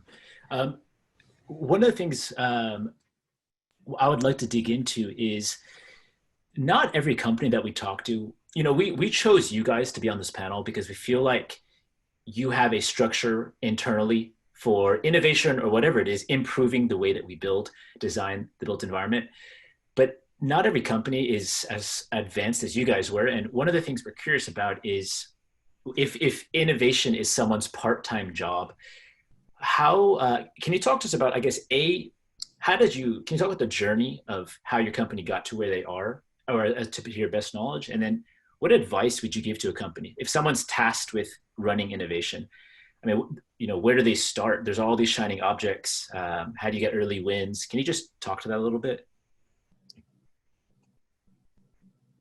Sure, I'll jump in on that one real quick. Just, I mean, I think that the big things are if this is something that an individual is championing, like you mentioned, Miles, kind of as a part-time opportunity, or maybe trying to strive to make it, a full-time deal, or they understand the importance of it and they need the organization to focus more on it, is really work on identifying those few opportunities that have proved value to the organization, and taking those and highlighting those to the leadership of the organization in any way possible, and trying to get specific a few minutes to kind of talk through what those are, and how something small really added incremental value to a single project or to a division or whatever it may be, and expressing the point that this is one or two small examples of this, and if there's more emphasis on how you can go about and structure a program around this to drive, again, that kind of thought process and that mentality that's kind of bred into all of your projects across the divisions and across the organization, it'll really show the value. But it is challenging, specifically if you don't have, your leadership kind of bought in. So I would kind of prepare yourself with examples that, you have internally already. And then, there's tons of resources that you can pull from, and insights around the value and the importance of doing this specifically in our industry, because we face unique challenges. And there's a real opportunity for those organizations that really want to move and embrace the future of where things are going. Okay, that's interesting. And maybe a question for Kaushal and Mark. So one of the questions we ask here at Plug and Play is, how do our champions define success? Like, when they have to talk to their managers, what is a successful year? Is it $100 million in new business line? Is it some amount of savings cost? I'm curious about, how do you guys think about success from your positions? Well, I'll start. Certainly success is when you can put something into the field from a technology perspective that the field actually finds value in and useful. So it's got to be easy. It's got to be quick. It can't be complicated. There can't be a lot of setup time. Construction is a very complicated business, and there's a lot of moving parts. Like, we're all logistics companies, we're all financial companies, we're all builders. And so when you look at the complexity of a job site, a lot of people take for granted that materials show up and something gets built. There's a large amount of complexity that goes into that. So when I personally go to the field, the things that I look for on a construction site, and I come with a different lens than our field employees would by the nature of my role, I ask a lot of questions. Why do you do things this way? How does this work? What is that? How does that work? What does a normal day look like? So I think I need to educate myself continuously at the workplace of construction, but conversely, the other part of my job is to help folks in the field who didn't grow up with a technology background understand how they might be able to do something different with technology. And my mantra is a crawl, walk, run. Similar to what Cutler said without saying those words, is start with something small, get a win, prove the value, and understand, did it save you time? Did it save you money? Did it allow you to enhance schedule? Did it improve quality? Did it enhance safety? And if you can hit something in that recipe box and replicate it quickly and easily, then you're likely going to have something that's going to be successful. Maybe Kaushal, I want to expand on. Go ahead. No, I was just going to add to that. I think, I've been really fortunate to kind of, do what I do. And I'd say, ever forward is one of DPR's core values. And, when we initially started on some of our experiments and pilots, we used to have this program called the OFI Opportunity for Improvement program. It was a very paper-based program where, note cards and people would suggest ideas that they had to improve on a set process. And what we try to focus on, I think both these guys kind of hit on it, is continuous improvement. What does that look like? What's that continuous cycle, right? So you're not settling for any kind of status quo. One thing I think you mentioned earlier was, how do you sift through all the shiny objects? How do you figure out how to focus on some core competency or knowledge? We put some focus areas around some of the things that we want to pilot and experiment, and we align those focus areas with the core business needs. And I think that's one way to kind of hone in on what really you want to test and what you want to improve on. Definition of success, we try to tell our folks, as long as you can walk away with something that you learned from the experiment, that's the success. And you want to identify certain metrics that you want to improve on, so that as you're going through this pilot, that you're learning along the way, and when you're done that you hit a certain mark. So, one thing I'm curious around is, just to expand on what you guys have talked about, is here at Plug and Play, we say a lot. We don't normally like to move forward with the corporation until we have C-level buy-in, because we at least believe that if the people in charge of innovation, they don't have buy-in from executives, it's going to be difficult for them to get budget, and then they have to convince business units to use it, and it becomes harder and harder. But I'm curious, because I've talked to project managers on construction sites, and I tend to hear mixed messages. Some companies, it's top down, some it's bottom up. I'd love to hear from someone. Maybe we can start with Mark's perspective. Is it top down? Is it bottom up? Is it a mix of those? I mean, how do you think about innovation internally? And then I guess, if it is bottom up, if that's part of it, how do you get people to start thinking entrepreneurially in what they do? Because everyone's so busy. Yeah, I mean, one of the benefits of PCL is we're an employee-owned company, so I think people are a little bit more apt to be looking for solutions that benefit them as an owner. And certainly, we look for solutions that benefit our customers as well. So, innovation doesn't come from the top down or the bottom up. It comes from the entirety of the organization. You have to really embed it in your culture. And I'm not the guy, as I always say, sitting in the henhouse coming up with all the cool ideas. Cool ideas come from everywhere inside of our organization, and we have a set of committees in our organization that allow good ideas to be funneled up. We could probably do a better job of educating people on how to take good ideas and move them up. I referred to Idea Scale earlier. We implemented that 2 months ago. That's been huge success for us. We've had over 300 ideas in 7 weeks, and so that will live after COVID. But that will be our funnel going forward to get information into committees more easily, because you could be a field engineer at a job site in California, have a great idea. Like I said, it might be used on that project. It should be replicated potentially all over the place, depending on how great the idea is, but we're not good at doing that. And so sometimes you stumble on them, but all of us have to find better ways in which to really, what you're asking is, how do you operationalize and scale something? And certainly to operationalize and scale something, you likely have to get it to the corporate mothership to do that. But you definitely don't want to miss those great ideas that are happening at the field level. So they got to be shared, and shared often. Coach Cutler, any thoughts there? Yeah, I mean, definitely plus one to what Mark said. The ideas come from everywhere. It's not just from one location. I think the key is, how do you get others to be aware of that, and sharing those ideas across the enterprise? So when somebody does a pilot on the East Coast, that somebody on the West Coast is also aware of what happened and what they learned from it.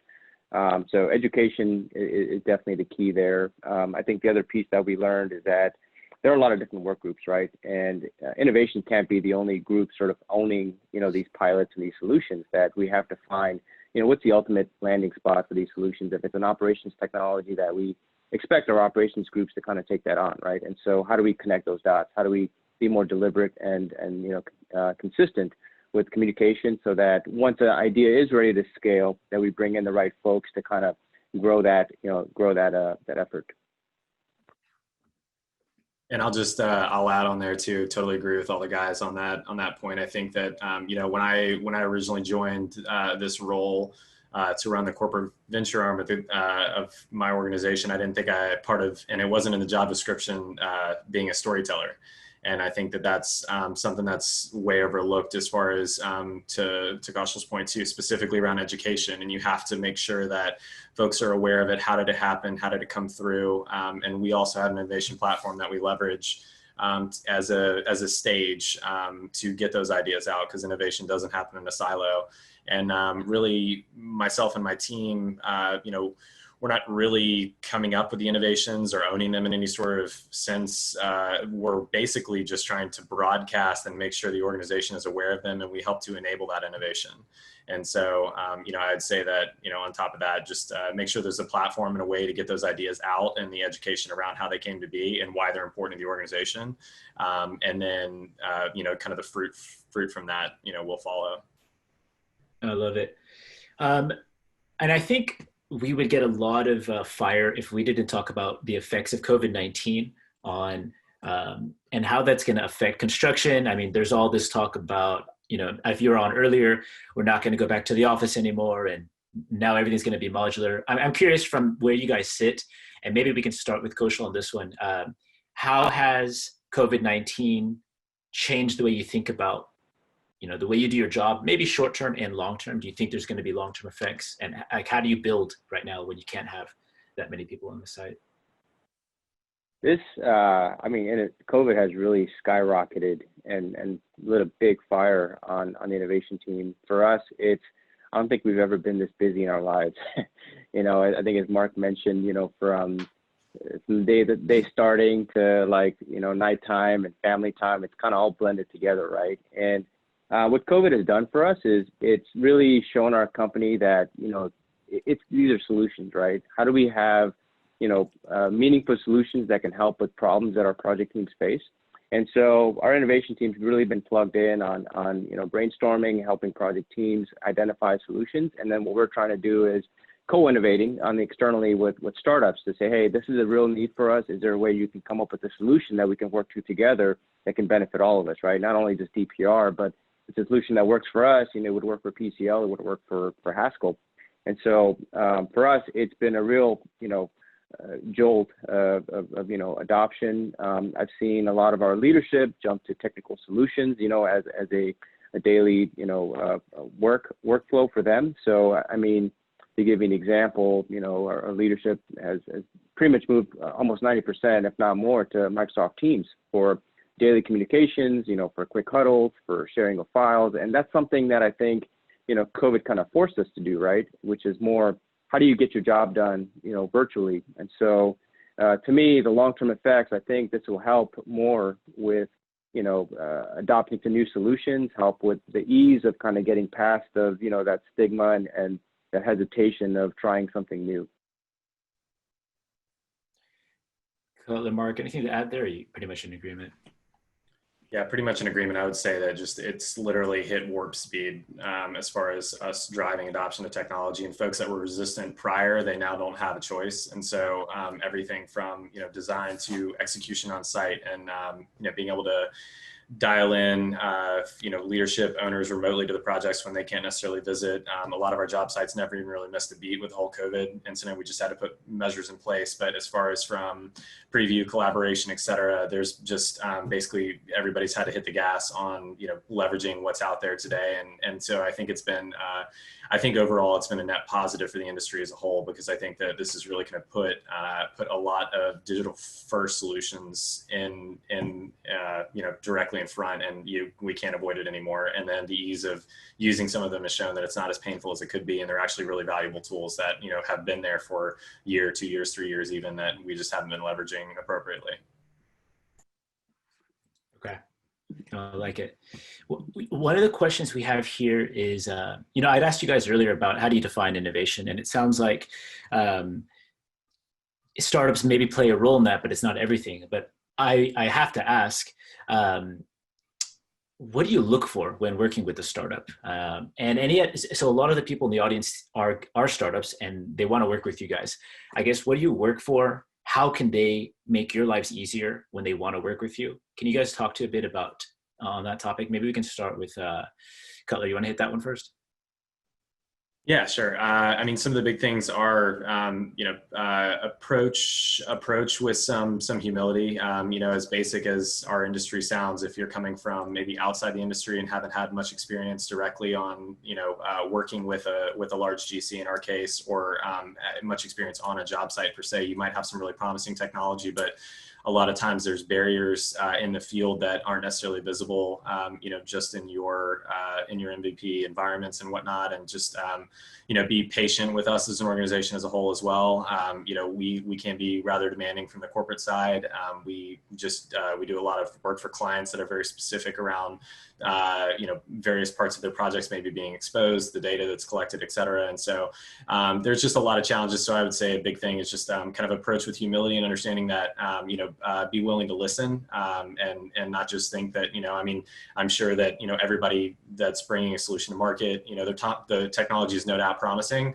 But, we've seen a lot, and we've seen lots come and go and fail for various reasons. And one that's kind of definitely avoidable is just the fact that if you can hear us out and maybe our concerns even about, possible risks or some things that could be hindrances to being deployed specifically in the field and the end users, then I think that'll go a long way. And again, we're in this together. So the last thing I want to do is be wasting my time and, money and effort in something that's not going to be successful. So I'm really, I'm in a position to really want to make these technologies and companies successful, but, we need to be able to work together in that environment and make sure that it's, at the end of the day, the solution is going to make sense and going to work, and we can address all that up front. Kaushal, you unmuted yourself. Did you want to add something there? Yeah, I was just going to say, plus one to what Cutler said there. I think it's, there's a lot of solutions out there, right? And there's only like a handful of us kind of fielding those coming in, right? And I think the biggest challenge that we face is that, our motto, our mantra is we try to get back and we try to promote open innovation. And, I try to give as much time as I can to any startup that wants to, talk to me or anybody on my team. The challenge sometimes that we face is, I feel like there could be, if I were to give some advice, I think that would it'd be good for the startup to understand what is the core business or, of the customer that they're trying to work with, right? And, the challenge sometimes that we face when we roll out some of these solutions is instead of solving a problem, we create a new problem. And that's, that's not helping any one of us, right? And so identifying opportunities to co-innovate, trying to, put a little more emphasis on what that problem is and doing a good job identifying the problem, I think will help us, work with the startups a lot better. All right. Maybe I'll just add something there, Miles. Go ahead, Mark, please. Really, when I look for startup organizations, we've got to find either it's an unmet need, or it's very disruptive. But then add to that, don't look at it as a transaction or a sale. So what I'm looking for is partners. And so where I'm getting really creative and partnering with organizations is sharing in revenue. So if you've got a compelling product and you're willing to share revenue by the nature of potentially conducting business with a much, much larger organization, and it's a win-win for both organizations. That's something unique that I'm looking at more and more so today, because I think the ecosystem of construction is so complicated that, and everyone listening should know it's low margin. You see a $400 million project or $1 billion project, there's not massive margins in those numbers after you're done. At the end of the day, it's a risky business. Margin in buildings is anywhere from 2, 4, 6, 8%. 8% would be a really good day in 2020.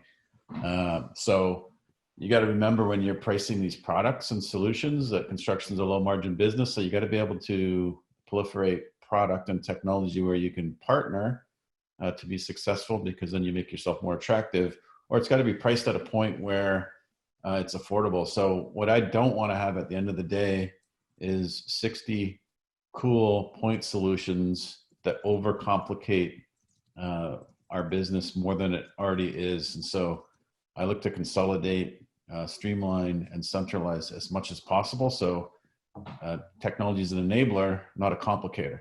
I think everyone needs to hear that.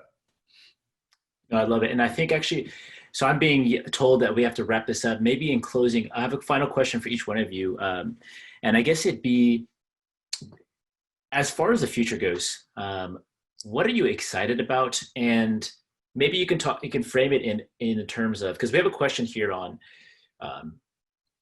shorter term versus longer term, or I guess incremental versus disruptive. Can you talk about, for the future of construction, anything that's more of a shorter term fix versus something that might change the way we build in general? Anything that's exciting about for you guys? You know, modular is all the rage, but I'd love to hear it from your end. Something that maybe could be exciting in the next 5-10 years as far as construction goes. I'll start if you wish. I mean, I kind of really already said it, but I think the digitization of construction has been a laggard, along with, I call it hunting and gathering, but it's really agriculture, you know, way at the bottom in terms of digitization. So I think there's a lot of money going into construct tech right now. I think COVID-19 has opened the eyes for a lot of people who didn't want to touch tech, were forced to touch tech. So I think the industry is ripe for change, potentially consolidation. I think there's a lot of construction companies in North America. Yeah. That's my personal view. It's not necessarily my company's view. I think that change needs to happen. The construction industry hasn't changed a lot in the last 50 to 60 years. We're using processes today that have been around for decades. And so there's a lot of opportunity out there that technology can change and enable. So I think it's an exciting time to be in technology in construction, simply because it's not, there's a large opportunity of maturity curve there, and some cool and exciting things that can be done with the technologies that are available today. Mark, just to press on that, and I know I said rapid fire, but so it's almost like a catch-22. You're on these low margins, but you know, data is becoming more and more important. I mean, how do you start capturing that data? Yeah, I mean, so we've done it by centralizing platforms. Someone had a question here. It seems like companies are starting to develop their own digital capabilities. True, and that's primarily because, and we've been developing solutions in-house at PCL for over 25 years, primarily because no one out there has built anything. We've had to build our own stuff. But I'm really focused. I'll build where I have to, but I'd much rather partner with a company that's got a fantastic solution, open APIs. I can get the data into a centralized platform where I need it and create that single pane of glass to take complexity out of our business. Coach Cutler, are we printing hospitals in the next 5 years? I think, you know, Mark hit on a lot of great points there. You know, I think data is something that I'd say, you know, for a short-term fix, in order to get to that long-term vision, right, you got to get standardized. You got to fix your data. You got to make sure you're collecting it consistently. You got to make sure that it's, you know, it's coming in a good volume to where you can use something like machine learning or artificial intelligence to get the meaningful analytics that you're looking for, right? As a company, I think, you know, there are some short-term solutions that, you know, that only help you get so far, right? So Mark alluded to that a little bit. You mentioned some point solutions. But I think the real value is for long term is you got to identify how these point solutions can help you, you know, align on a bigger picture vision, which requires, you know, good use of APIs, good use of ability to connect the data points from different sources. And so for us, you know, the data piece is a huge part of our strategy for growth, you know, both short term and long term. In terms of innovation, you know, prefabrication is also a focus area that, you know, we're focusing pretty heavily on, but also connecting the prefabrication, you know, point with our self-perform groups. So, you know, you got a piece of robotics built into that. So how do you augment human force? You know, the last downturn in the economy, we saw a huge exit of, you know, workforce labor, right? You know, where people left the industry and never came back. And if that happens again, you know, it's going to be a huge, you know, it's going to be a huge hit for our industry. And so another thing that we're focusing on is how do you leverage something like robotics and prefabrication and find ways to augment the workforce that you do have so that you can still continue doing the same volume, if not more. Cutler, anything you want to add there? Yeah, I mean, I'll keep it brief, but I mean, basically just, you know, instead of just kind of mentioning specific technologies that I'm excited about, I mean, I think I'll just hit on a couple points that are really important to the industry as a whole, and what I'm excited about technology actually changing. And you know, a big one that was mentioned here obviously is, you know, productivity. So, you know, we're at the bottom of the heap, so there's massive amounts of opportunity there, and I'm excited to see you know, what the job sites of the future will look like when we can start bringing that number up. That's pretty exciting. Another major piece is safety. So, you know, the industry as a whole is something around like 10% of, you know, global GDP, but we're responsible for like 1/5 of worker fatalities, you know, in industry period. And so it's pretty major. And I think that, you know, once we can level set the industry to understand that, you know, the fear of possibly losing a limb or, you know, possibly dying, you know, is not part of the equation when you're looking at, you know, the field to join is pretty major. So I'm excited to see what technology can do for us in that regard. And then the final piece, you know, is basically like make construction cool again. So like, as Kushal was saying that, you know, there was a major, exodus of workers from the industry in the last downturn we had. This is kind of to be determined as far as how COVID's going to impact the industry as a whole here, but I know that we're constantly stressed for labor needs. And, you know, I being fortunate to be on the innovation and technology side of the space, I see how really exciting it is and how much potential is there and on the table to be taken advantage of. And what I can't wait for is that when, you know, the next generation is coming up and graduating school and focused on like, man, I can't wait to get into engineering construction. You know, it's really exciting because what we do is mission critical to the world. And it's pretty, you know, it's pretty awesome at the end of the day what you know, all of our companies here talking about do on a daily basis. And, you know, I can't wait to see that kind of get rejuvenated and understand that, you know, there's a lot of exciting ways to build and you know, it's super important. So those 3 themes I'm kind of pretty excited about, you know, short, medium, and long term about the impacts that technology is going to have on that. No, I love it. And I think that's a good note to wrap things up. Maybe I'll give you guys 1 more minute. How do people, we have a lot of questions. How do people get in touch with you? And is there anything else you want to end on? If you had to leave a message? Cutler, maybe since you went last, I'll let you start there. How do people get in touch, and anything you want to say to the startups, venture capitalists, corporations out there? Yeah, for sure. So, you know, excited to work with, you know, new partners in the space. Definitely always open to have a conversation, you know, pending we can find some time. So definitely reach out, cutler.nup@haskell.com. Also, there's disrupttech@haskell.com is another good way to reach us. And also with DPR and a few other partners, we've created the Next Coalition, which is nextcoalition.co. And that's a great way if you have a solution that can possibly address some short-term needs for us. And for all the parties involved, if you have a startup that is tackling a safety need related to possibly COVID and continuing to keep our job sites operational, definitely feel free to submit or drop a line on there as well. Love it. Kushal, any parting words? Yeah, no, I'm glad, Cutler, you mentioned the Next Coalition. I think that's huge. It's one way to funnel, you know, if you've got a safety technology solution that can help with COVID. For me, I think the easiest way, honestly, for me is through LinkedIn. This way I can connect with you and, you know, have you as a contact, but also the messaging on LinkedIn works pretty well for me. And I think, you know, Cutler kind of hit on it. You know, it's, we'd love to work with you guys, love to, you know, co-innovate and find opportunities to kind of help, you know, all of this out. Mark, not to put the pressure.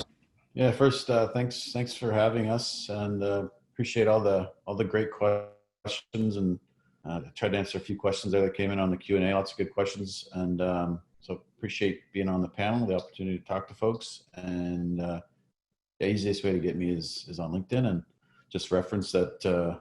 Hey, you're at the Summer Summit 2020, and we think we got something cool that you guys can use, and if it's compelling, then we may take a look at it.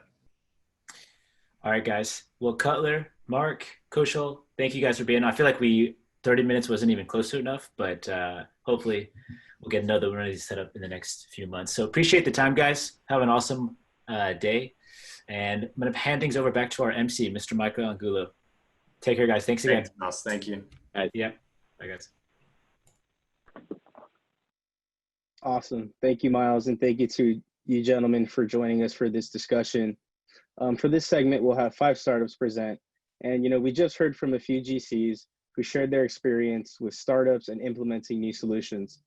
One thing that has been emphasized today, as well as in the news, is that COVID has brought about an accelerated pace of digital transformation within the industry. Today, we have an exciting list of startups offering an array of different solutions. This year's batch will focus on productivity and safety, building monitoring, and managing infrastructure.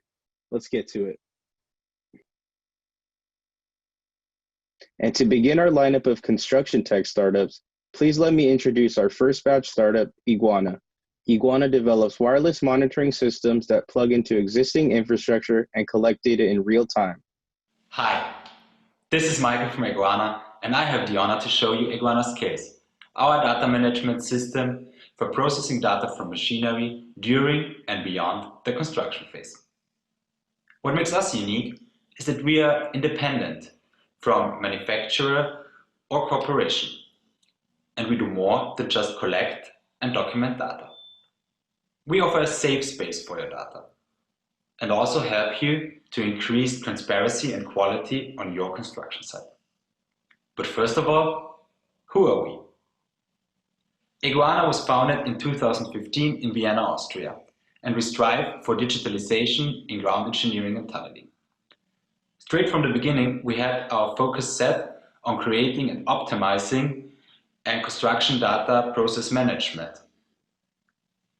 The solution is called Iguana's case. Research, together with universities, interviews, and our own experience on site have shown that most of the times data management on construction site is inefficient and error-prone. If there is digital data management, it consists mostly of several spreadsheets where data is commonly added manually. Therefore, there is not only a high error potential, but also massive cost for analysis and evaluation. With such rather sloppy documentation and quality assurance, deficits arise, not only in relevant data itself, but also in communication and information management. Our solution for all of these problems is called Iguana's case. Scales collects, processes, and evaluates data automatically. At the end of the chain, Scales offers exports, for example, for building programs or BIM models. The data is saved and structured in the central database, which is the center between human and machine interaction.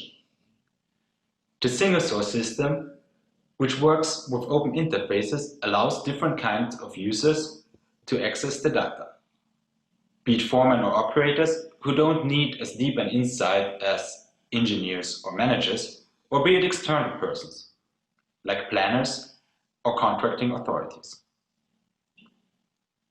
Through any browser-enabled device, Scales can be accessed in real time. Thanks to Iguana, construction sites have a better quality management and assurance, which means also better and more reliable data for billing, further planning, or feeding BIM models. Analysis effort can be diminished by 70%, and process optimization is possible already during the construction phase. Scales delivers reliable and consistent data and pushes for a higher degree of transparency on construction sites. We are very happy to have worked with several companies and several sites throughout Germany, Austria, and Switzerland, and even more to have partnered with highly appraised universities in terms of research and development. One example for such a construction site is the vast site Stuttgart 21 in Germany, where we manage the data of over 150,000 injection points. Users can get from the tunnel overview to the single injection that they are interested in just 5 clicks. Iguana's case is flexible and constantly evolving. We are continuously integrating more machinery and providing further exports. Adaptable like the Iguana, we are looking forward to solve your misery in data management. Thank you, Iguana, for getting us started. Our next startup offers a patentable hybrid steel and concrete modular construction technology that reduces cost and time. Please let me welcome Vero. Good morning. My name is Joe Nimchek, and I'm the president of Vero Solutions. I'm honored and proud to be included in this prestigious event. Conventional construction methods have not changed in centuries and routinely cause significant cost and scheduling overruns. Enter modular construction technology. It does provide some cost and scheduling certainty. However, it too has its own inherent challenges, such as inflexible designs and height constraints. Rail technology is a hybrid system, removing the non-value-added processes of conventional construction methods combined with inherent benefits of modular technology, but removing the standardization need while providing a more flexible, efficient, cost-effective, and environmentally friendly way to build. Modular technology has taken a foothold internationally in such places as the UK, Australia, and Europe, but it's in its infancy in North America. The world's modular market is expected to grow to 130 billion in the next 3 years, and I would suggest 130 billion is low, as the study could not have accurately captured the 40-plus stories market because the modular technology to go to those heights didn't exist until now with Vero solutions. If we focus on the bottom blue rectangle, it indicates that there are only 3 real steel modular construction players in North America, including Vero, and approximately 8 competitors worldwide in a market that is arguably lower or larger than 130 billion. None of these competitors have technologies that can exceed 40 stories. Vero's technology involves building load-bearing volumetric structural chassis using HSS tubes, composite steel beams, and embossed metal decking. The building's columns are incorporated into the modular design, allowing for flexibility to accommodate different design specifications. The units are shipped to site with an interior completed 50%, 90%, and the exterior is either partially or fully finished. On site, these units are immediately erected using self-aligning pins for a perfect fit. Once a floor is level, concrete is poured across the deck and composite beams and into the prefabricated columns, tying the entire assembly together. In this fashion, floors can be erected each week until the desired building height is obtained. As the building progresses, inside final ME and P connections are made, corridors are completed, and dramatically reducing the on-site construction time. The load-bearing steel module designs reduces the amount of concrete up to 35%, eliminates the need for formwork and shoring materials, and in some cases, reduce rebar needs, which aids in dramatically reducing labor costs and on-site materials, contributing to a dramatically lower overall building cost. Vero's management team comes with collectively 150 years of uniquely combined skills and experiences, working with the likes of ACCO Structures and Woolley Parsons in both steel and concrete within the construction and manufacturing sectors. Personally, I have started approximately 10 different companies with varying levels of success, one of which was an R&D initiative that grew to 100 million in annual revenues and later sold to Shawcor. Vero provides consulting services in concert with the developers, architecturals, and engineering firms, providing the expertise to efficiently modularize the building design whilst incorporating our market disruptive IP into their building. Vero also provides support to the project's GCs and third-party modular manufacturers.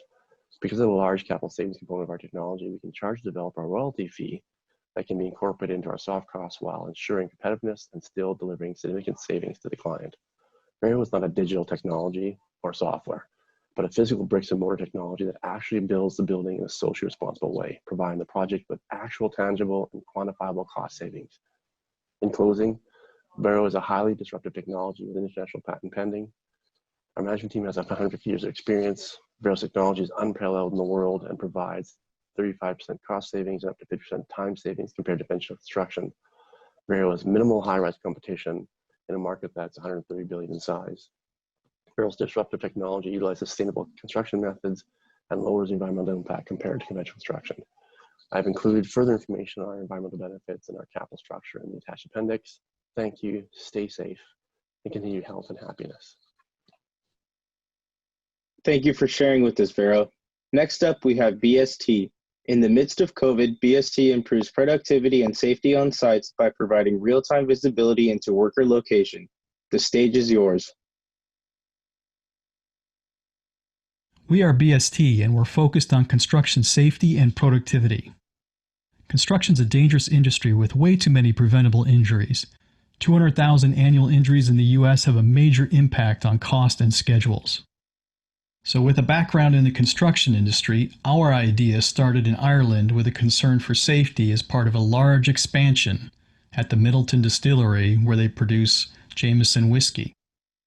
Management and owners were worried about safety with so many production and construction workers in close proximity to dangerous equipment.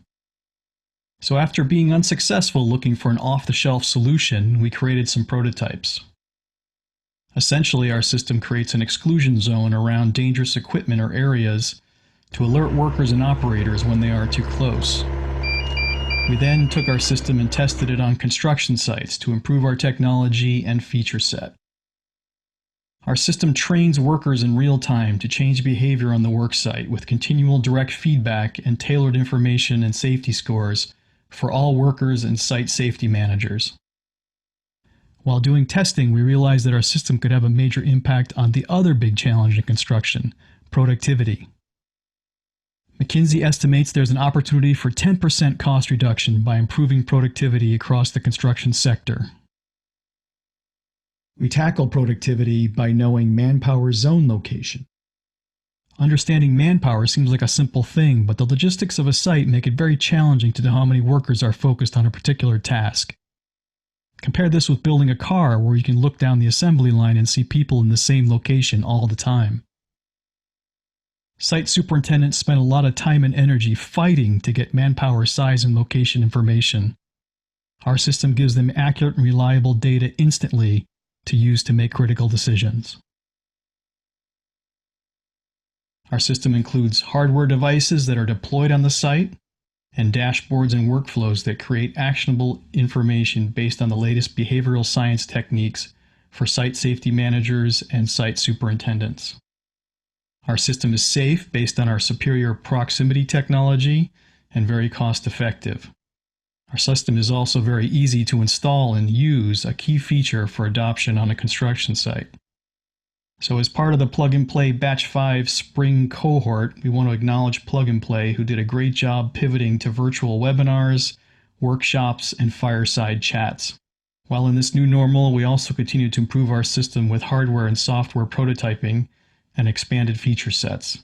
We also cultivated potential customer partnerships with companies such as Kajima, a world-renowned Japanese international construction corporation that has shown interest in our system. They are very dedicated to improving safety for all their workers on sites worldwide. They're a great corporation and they have a good appreciation for how to work with startups. We are working towards a proof of concept event as things get back to normal. And to talk more about the partnership, here's Yuji from Kajima International Incorporated. For Kajima, safety is the most important aspect. Zero serious accident is our goal. We are interested in the BST system for two main reasons. Immediate feedback to workers with real-time alerts when they are in danger, and gradual modification of worker behavior by positive reinforcement methods. Safety is not just about the technology. It is more about awareness, mindset, and the culture. Thanks, Yuji. So that's a brief overview of BST. We are actively looking for seed round partners to join us to get to the next level. Please reach out and connect. We'd love to tell you more about our exciting company and unique system. Thank you.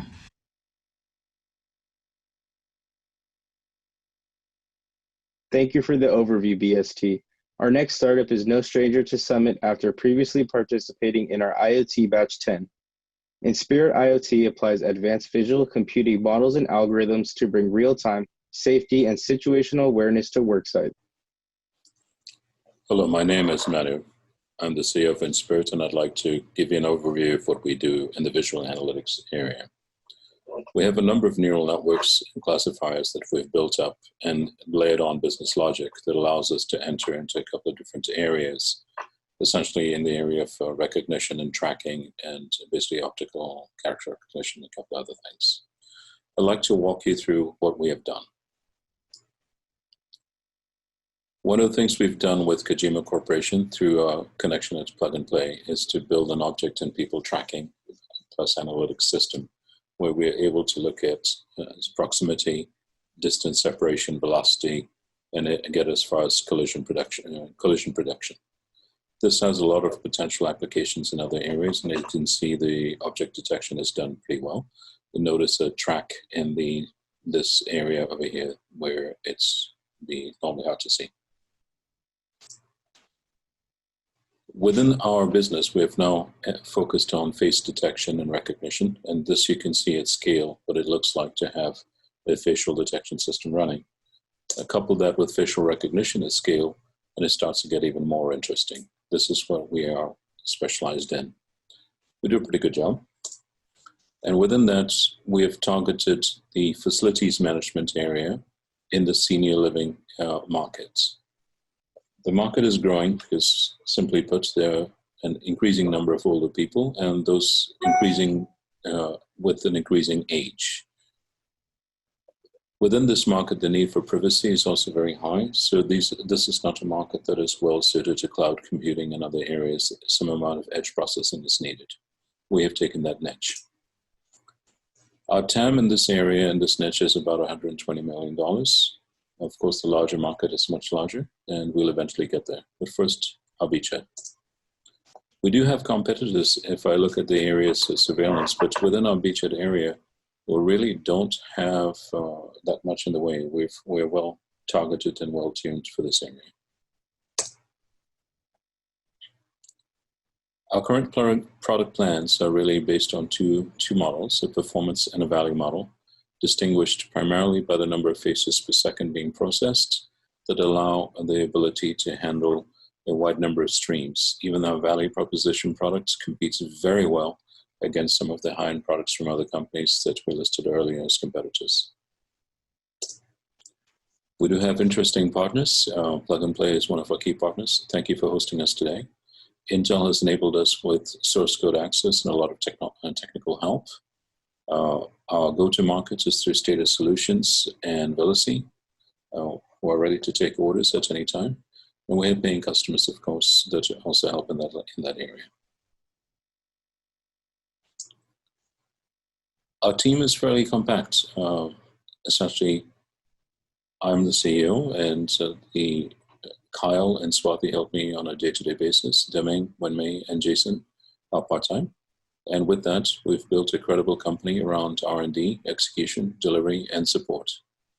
I want to thank you very much for your time, your attention, and please reach out to me with any questions. And especially if you would like to be a customer, we'd very much like to have your business. Thank you again for your time. Appreciate your interest, and I look forward to hearing from you. Thank you. Thanks, Inspirit IoT. It's great to have you back. And it's also great to have so many exciting solutions in this year's batch. Don't go anywhere, because our last startup of the day is redesigning the standard practice of the real estate industry by combining real-world property and the online virtual community. Please welcome Zwyspace. This is Kameta from Zwyspace. We are a top PropTech company in APIC regions. Multiple blockchain patents already granted. We also have AI Architect and earthquake simulation software. As for the POC, we already made 50 of $2 million house, total $100 million already sold. And that was a good POC, and we became #1 in Tokyo. This is Robot Architect. When place the address informations and upload the land, computer will detect the land shape, and AI Architect will generate the maximum profitable building structure and the floor plan. We use the Monte Carlo simulations and the proprietary logic. 3D earthquake simulation model. Fukushima earthquake data is shaking the building we just made.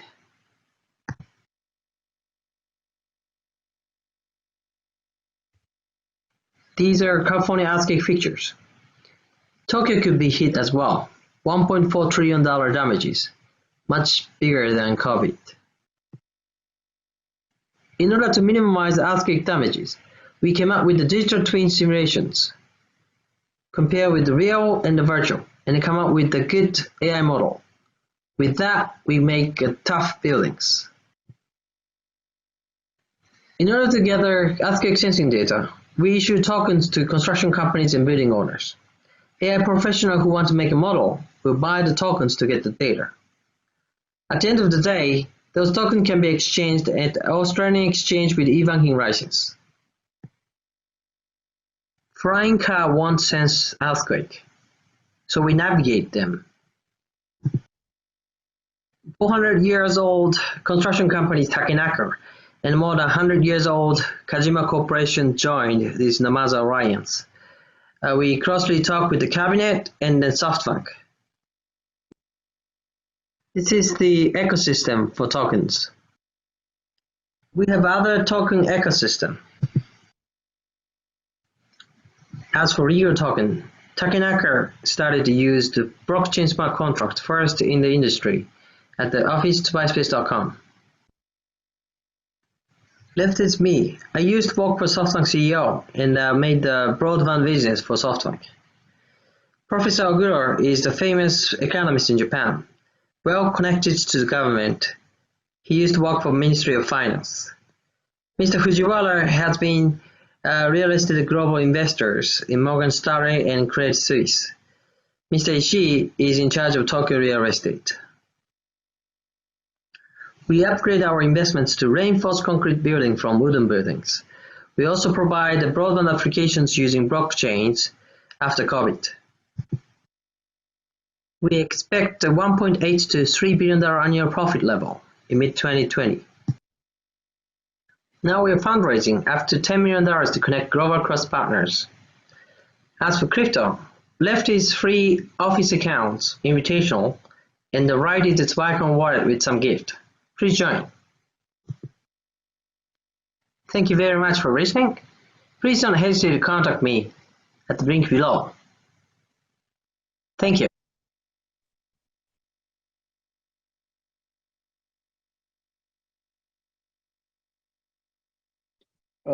Sorry everybody, my video is not coming up, but thank you to this year's batch startups for today's presentations.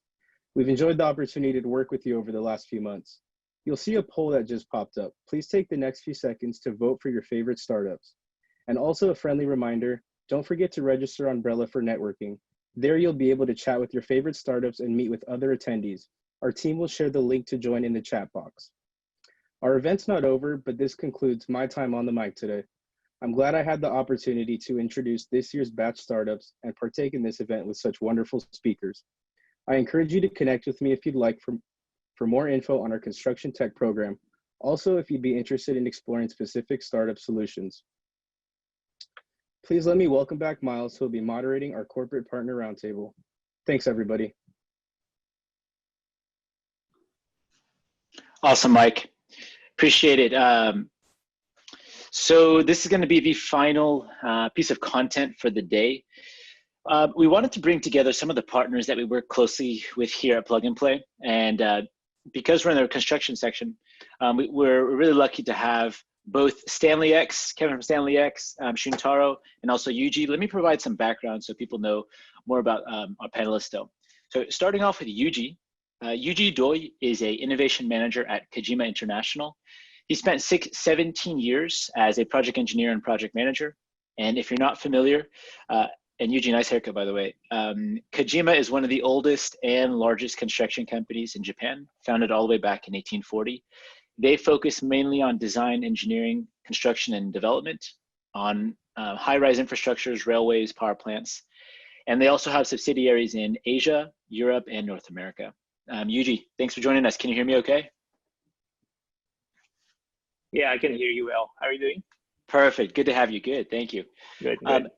Next up, we have Shuntaro Kano, but he goes by Shun-san, and he is a Silicon Valley Innovation Manager for Shimizu. Shimizu is an architectural, civil engineering, and general contracting firm, also based out of Japan. They have revenues just over $10 billion, and they're widely recognized as a top 5 general contractor in Japan and also top 20 in the world. Shun, good to have you on with us as well. Can you hear me okay?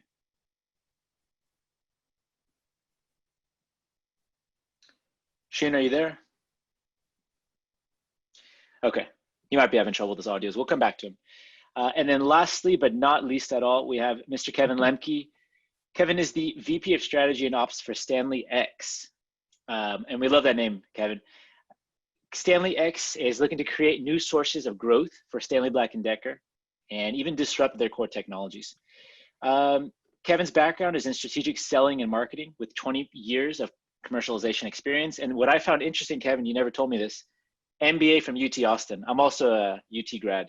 So did not know that, Miles. Yeah, we'll have to catch up on that at some point. Yeah. And I got noticed that Shun is also available. Shun, can you hear us okay? I'm sorry? Ah, perfect. You're on as well. Oh, you can good. hear us? Yeah, I just pulled out my earphone. Okay, good. So you heard the introduction I gave you. Yeah.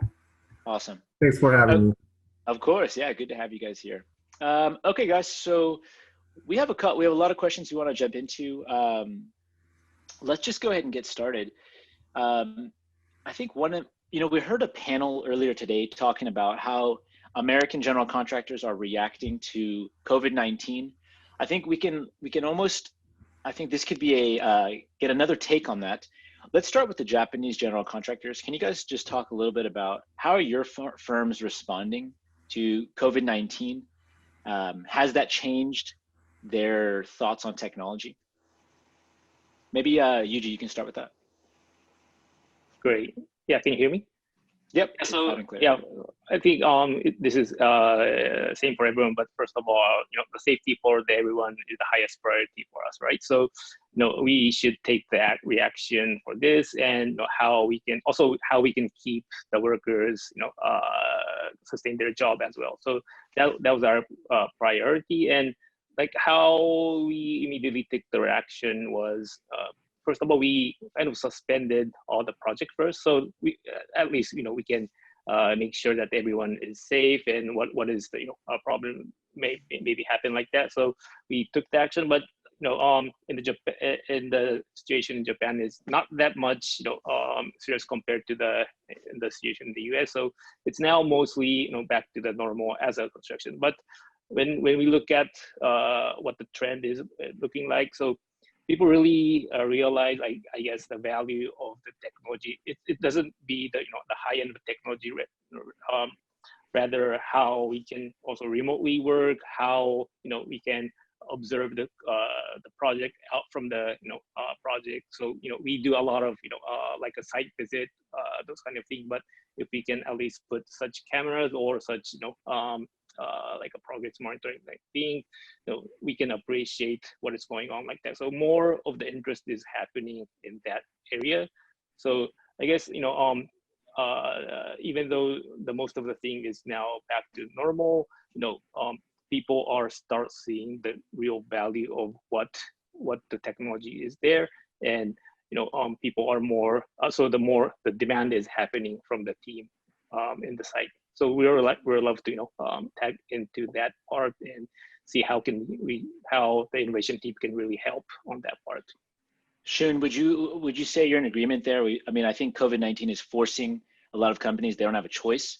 They have to be more innovative. Do you feel like internally there's more appetite to leverage some of these technologies? Yuji mentioned progress monitoring. I mean, would you agree with that mostly? Yeah, I do. I guess our company's situation was pretty similar to Kojima.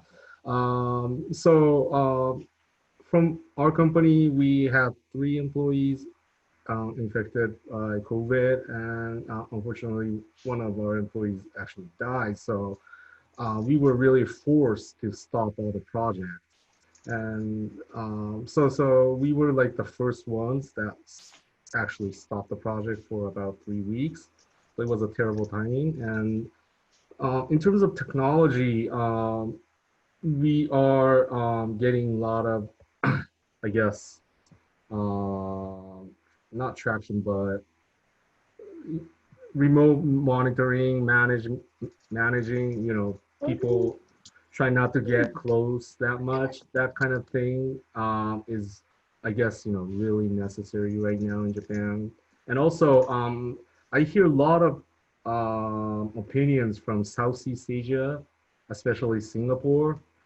They're very strict. I guess the government's strict about COVID. So I think this, COVID problem has brought a new challenge to our industry for sure. So yeah, hopefully, this incident itself is not a good thing, but hopefully we could, leverage what's going on right now and move on to trying new management system. Yeah, I guess that's how it's going in my company. And maybe one follow-up for Yuji or Shun is, are you seeing any differences between how construction is reacting in the United States versus in Japan or in Asia? And then I'd like to jump after that to hear it from Kevin's perspective on how is the future of work going to be changed because of this. But maybe we'll start with, do you guys have any take on that? Reactions to Japan versus here? Well, I think one big difference I see is that how we keep the social distance.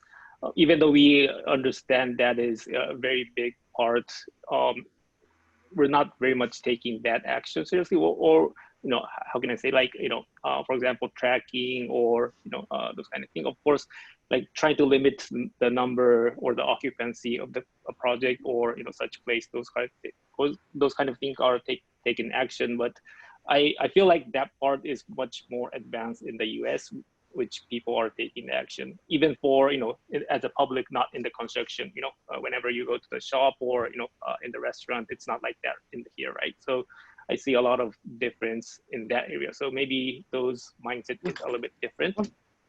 Yeah. Shin, if you want to add on that. Yeah, well, I totally agree on that. So, because, the COVID thing really didn't make, compared to US or Europe, it wasn't really a big thing, at least at this moment in Japan. So people are, I guess, just living their usual lives now, not really, well, Japanese people are used to wearing masks, but I guess they're not trying out really new stuff that much. So, from that perspective, I think US, Europe, they're, managing it very well.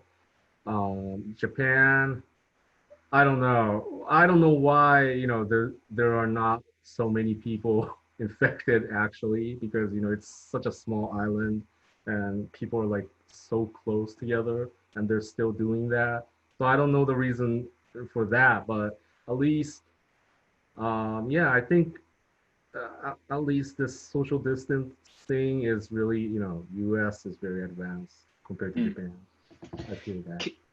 Kevin, you guys are in a, you're obviously not a general contractor. You guys are in a different ancillary area. Can you talk about how do you guys thinking about the future of work and how is COVID gonna change that potentially?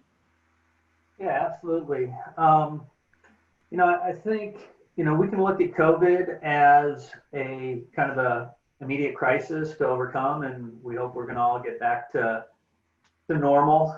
I think our perspective is, there isn't a back to normal. There's a new normal. I think we don't actually know all the implications quite yet. That's really what makes being in this innovation game pretty interesting right now. Yes, this is tragic and we need to be super sensitive, but in the profession we've chosen, this is the time where there's an opportunity to make change for the good, and try to understand where things will change and go and be proactive and responsive. Clearly work from home and remote work is the trend, at least the foreseeable future. What does that mean for broader building trends? Suburbanization, remodeling, renovating for work at home. All of those are big opportunities moving forward for our company and for the people that we serve. I would say, though, now is the time to really be our ear to the ground and be engaging with our customers, engaging with the market to truly understand where needs and where things are going. And this has been a really interesting time. I mean, yes, we've seen business continue, and that's encouraging. And but things are not normal. They're not going to get back to normal. There will be a new normal for sure. And I mean, has this changed from a Stanley Black & Decker, Stanley X perspective? Has this changed anything in the way that you guys are thinking about creating new revenues for your business? Do you see any new opportunities here? Well, yes. That you're open to chat about? I'm sorry, is this for Kevin? Oh, I said, yeah. No, I said that you're open to chat about. Yeah. No, I think the areas that we're focused in give us a good launching pad to continue finding those new opportunities. So very squarely focused on, well, let me back up. Stanley Black & Decker, we really rally around our purpose, which is for those who make the world. So we are supporting those folks in the field on a day-to-day basis, from a productivity standpoint, from a safety standpoint, from a talent sourcing and training standpoint. So, with this crisis, I think most people have seen the latest PitchBook article that talks about the accelerating digital transformation caused by COVID. I think those areas that we're talking about put us in pretty good position to take advantage of that. That along with, look at what's going on and what's been coming to construction for a while. The fact that we've got greater connectivity, we've got smart devices on the job site, and cloud computing. All of those things are there and helping us transform this industry. And now with this further impetus of this crisis, and we've seen it, when we hit the downturn back in 2008, same thing. We saw an upsurge in digital adoption, digital transformation, and I just think it's only going to hit greater heights now. That brings up an interesting question. So Plug and Play, we work with a lot of corporations across many industries. And if there's a theme that we see is that when times are tough, innovation budgets tend to get slashed early unless there's a lot of, unless they can show value. And you guys are obviously engaged with us and other organizations as well. Can you talk about how your corporations think about prioritizing, at least to some extent, innovation? Because obviously, and there's different levels of that. Some are leaning in, some are being more cautious, but maybe Yuji can start there. How is your company thinking about innovation in times like this when cost is pretty high up there as far as things to think about? Yeah, so yeah, I think the budget-wise, it's kind of challenging in this period, but we still believe that, we call it open innovation. So this open innovation is very much important, and we should, put a lot of, effort on here. And I think, it's really a challenging moment, and because of these slowdowns of the project and the forecast of the revenue, those kind of things. But still, since, we as a team of the open innovation believes that this is so much important, we kind of bundled up again as a team, what we can really do in this difficult situation, even though we might have a little bit of, lacking the budget or something like that. So, but it's not just about the budget. It's not just about, always doing the pilot, something like that, but how we can really see the innovation can bring us, as a value for us. So we kind of, even though this is a negative, it might be a negative impact, we still trying to make this situation as a good stimulus to take the action. So I guess, if we did this, as it was, it may show a good stable progress. But since we are kind of having a difficult time, I hope that we kind of restructuring our things and putting the North Star in such position so that we can really move toward that part. So once it gets better, I hope that we can kind of jump to the kind of further rather than what we were. So that's my hope, and wanted to say that this innovation is so much meaningful for us. Yeah. June, Kevin, do y'all want to comment on? Obviously you had to have a hard conversation at some point about why should we continue innovating. Can y'all just comment on maybe how you guys think about it and maybe why it's important? Absolutely. Tough times. Obviously, we need to balance and manage budgets very closely. I will say though that we've got to have the eye on the future. We're all in this because we are bets on the future. So I think that's the way we're looking at this. All of our innovation is focused on commercialization. We're not R&D now. Clearly, we need to focus on the far future.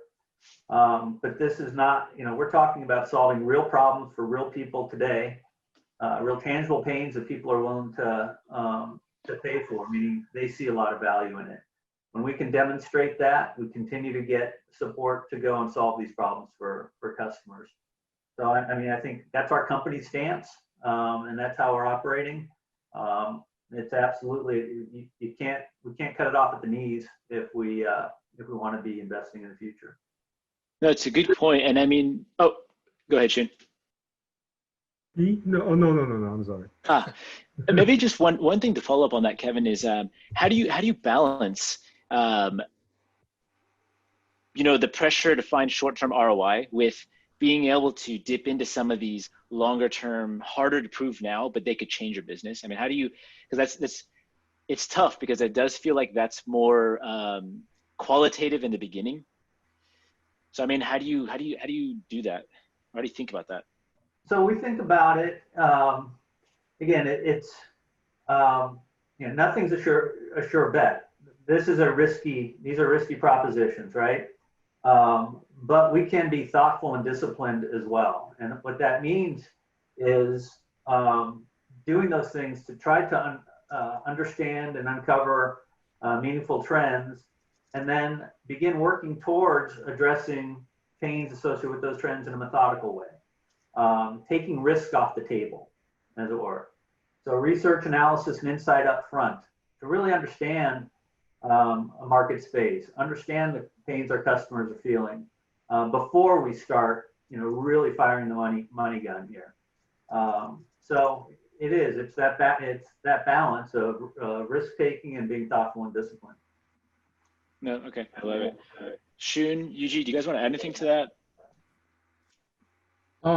So budget, about the budget and things like that, right? So I'm sure, a lot of companies are cutting their budgets right now, and it's pretty easy to cut budgets from like new divisions, new team, like us, right? Like we've started, at least our team started like 5 years ago, so it might be easier to just cut it. But my company, we just published and announced our future vision 2030, I think, and we announced that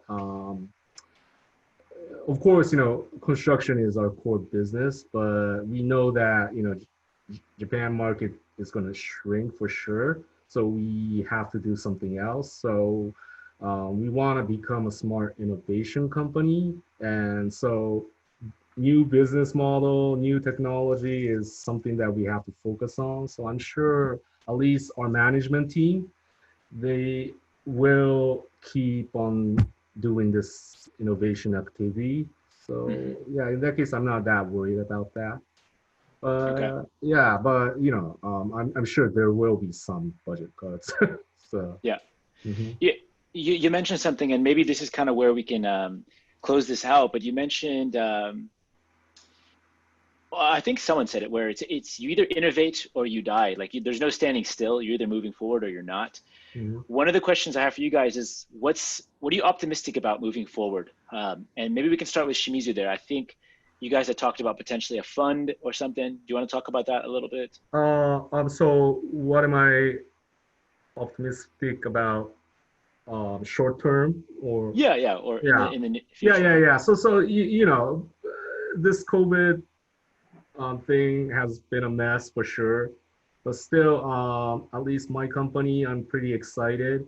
We just launched our corporate venture capital in last month, I think. No, April. And so we are going to be active on kind of doing investments also. And also we are right now building an innovation facility where we could bring in startups and we could provide space and resource to do POCs and things like that. So there's a lot of exciting things going on. So yeah, in short term, I'm pretty optimistic. And and the good thing is that we have commitment from our management team. So yeah, that's always important. Yuji, how about you? Anything optimistic in the next couple of years? Well, as you may know, I'm not a optimistic guy. So you're in construction. Yeah, but you're a realist. Yeah, but I think it might be a little bit different from what you were asking, but what I feel is, what we are taking action here or in general in this innovation thing, I hope that we are doing the right thing. We are in the right direction. So that's my hope. And I guess there's no such, right, how can I say, like a correct way or the right way of doing this kind of stuff. So whatever we put the effort on this, of course, as a team or as a personal, we should, find a way that we can evolve from here. So more likely, yeah, it's really hard to find the short-term ROI. Of course, we are putting such effort on that part, but moreover, kind of looking to like a big goal or like an achievement as a Kajima entire team. That's my hope and wish. So similar to what Shun said, trying to be more innovative company. To do that, we have to really recultivate our culture as a Kajima. So that's really what we want to achieve for doing this innovation thing. And whatever I do here, I believe that can be fed into that part. So trying to be optimistic in looking to the way we work here. Maybe that's my answer. Okay. And Kevin, how about yourself? I think in the pre-call, we had talked about worker safety, well-being, but I mean, when you think about the future, what gets you excited or what are you optimistic about? Yeah, kind of two things. And first, I hope it doesn't sound like pandering to your audience or the startups, but I mean, just how robust and innovative the ecosystem is out there in construction. I am optimistic that I think we actually are starting to bend the productivity curve in this space. So I think it's happening, but I'm excited about that accelerating. And number two, I think this crisis has really shown a light on worker safety, on worker well-being, and I'm optimistic that trend is going to continue. We're really going to start looking out for our folks. I think it's a shame that today there is actually a lack of willingness to pay in a lot of cases for pure safety type of solutions. I think that's going to change, and I think we need to be taking care of our workforce. I think we need to be encouraging more folks into the trades, into the construction profession, and I think we have an opportunity here. So I'm optimistic. No, I love it. And guys, as we come to a close here, for our audience, if they want to reach out to Stanley X, to Kajima, to Shimizu, how can they reach you? And if there's any message any parting words you'd like to say, maybe Kevin, we start with you. How should people reach out to you if they want to get in contact? Did you say me? Yeah. Yeah, great. Yeah, please email me, kevin.lemke@sbdinc.com. Reach out to me on LinkedIn. Would love to connect there. And really enjoyed being a part of this panel, Miles. Really like the network and the community you have here. No, of course. Any parting words to the people out there that you want to leave them with? And if not, that's okay as well. Embrace the new normal. It's let's not expect that it's gonna snap back. Even if we get that V recovery, things will be different. Awesome. Yuji, how about yourself? How do people reach out, and any parting words? Yeah, I guess the easiest way will be going to be LinkedIn. So just type in Yuji Doi. That I think you can find it. Or if the email is better, ydoi@kajimausa.com. That's my email. So yeah, and very happy to talk to everyone. Happy to discuss as an open discussion. Yeah, and hopefully. Once this, it's not going to be totally go back to normal, but at least if we start to meet, in person and everyone, that would be so much great, and very much willing to do that. Awesome. Thank you, Yuji. Shun, not to put the pressure, but well, yeah, just connect by LinkedIn, or Miles, you could provide my info. Plug and Play has everything about myself, so you guys could do that. And one takeaway I would say is that, well, I did mention about the corporate venture capital, so we will be doing that. So please keep in mind, and if you're interested, feel free to reach out. And also one thing I would say is that there are so many good technologies, products, services, but also I understand that to actually implement that to Japanese market or to have the actual workers use it, it has to be user friendly. So I guess user friendly, easy to use. That's also a very important aspect. So yeah, hope everybody would keep that in mind too. And yeah, look forward to talking to everybody. Thank you. Awesome. Kevin, Yuji, and Shun, also, thank you guys for the time. Hopefully we get some people in touch with you guys, and we're excited to see what the next steps in construction is like. So appreciate it, guys. Thank you very much. Thank you. Bye. Bye. Thanks, guys. All right, everyone. So with that, we will be bringing our expo to a close here. I want to thank all of the participants one more time.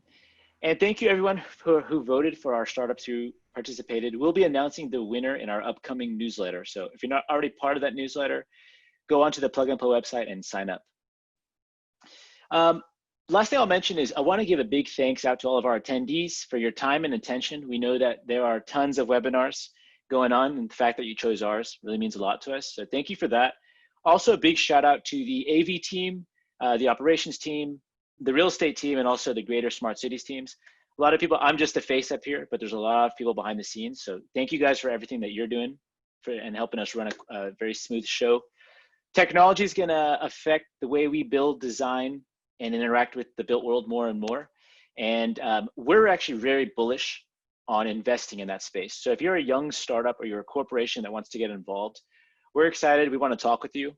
I encourage you to reach out at miles@pmptc.com right there. And get in touch because we want to help you get there and share best practices. Lastly, if you're interested in talking with any of the startups that you saw today, also in our IoT section, you bring out your phone, scan that QR code right there and get onto the Brella app. On that app, you can connect with everyone you saw today, including some of today's speakers. Last thing to mention is this is day one of the Plug and Play Summer Summit. And so for the rest of the week, we have mobility and energy tomorrow. So don't miss out on FCA and Chevron Ventures keynote speakers. Fintech and Enterprise are on Wednesday with Google Play. And lastly, Insurtech and Health on Thursday. Wednesday.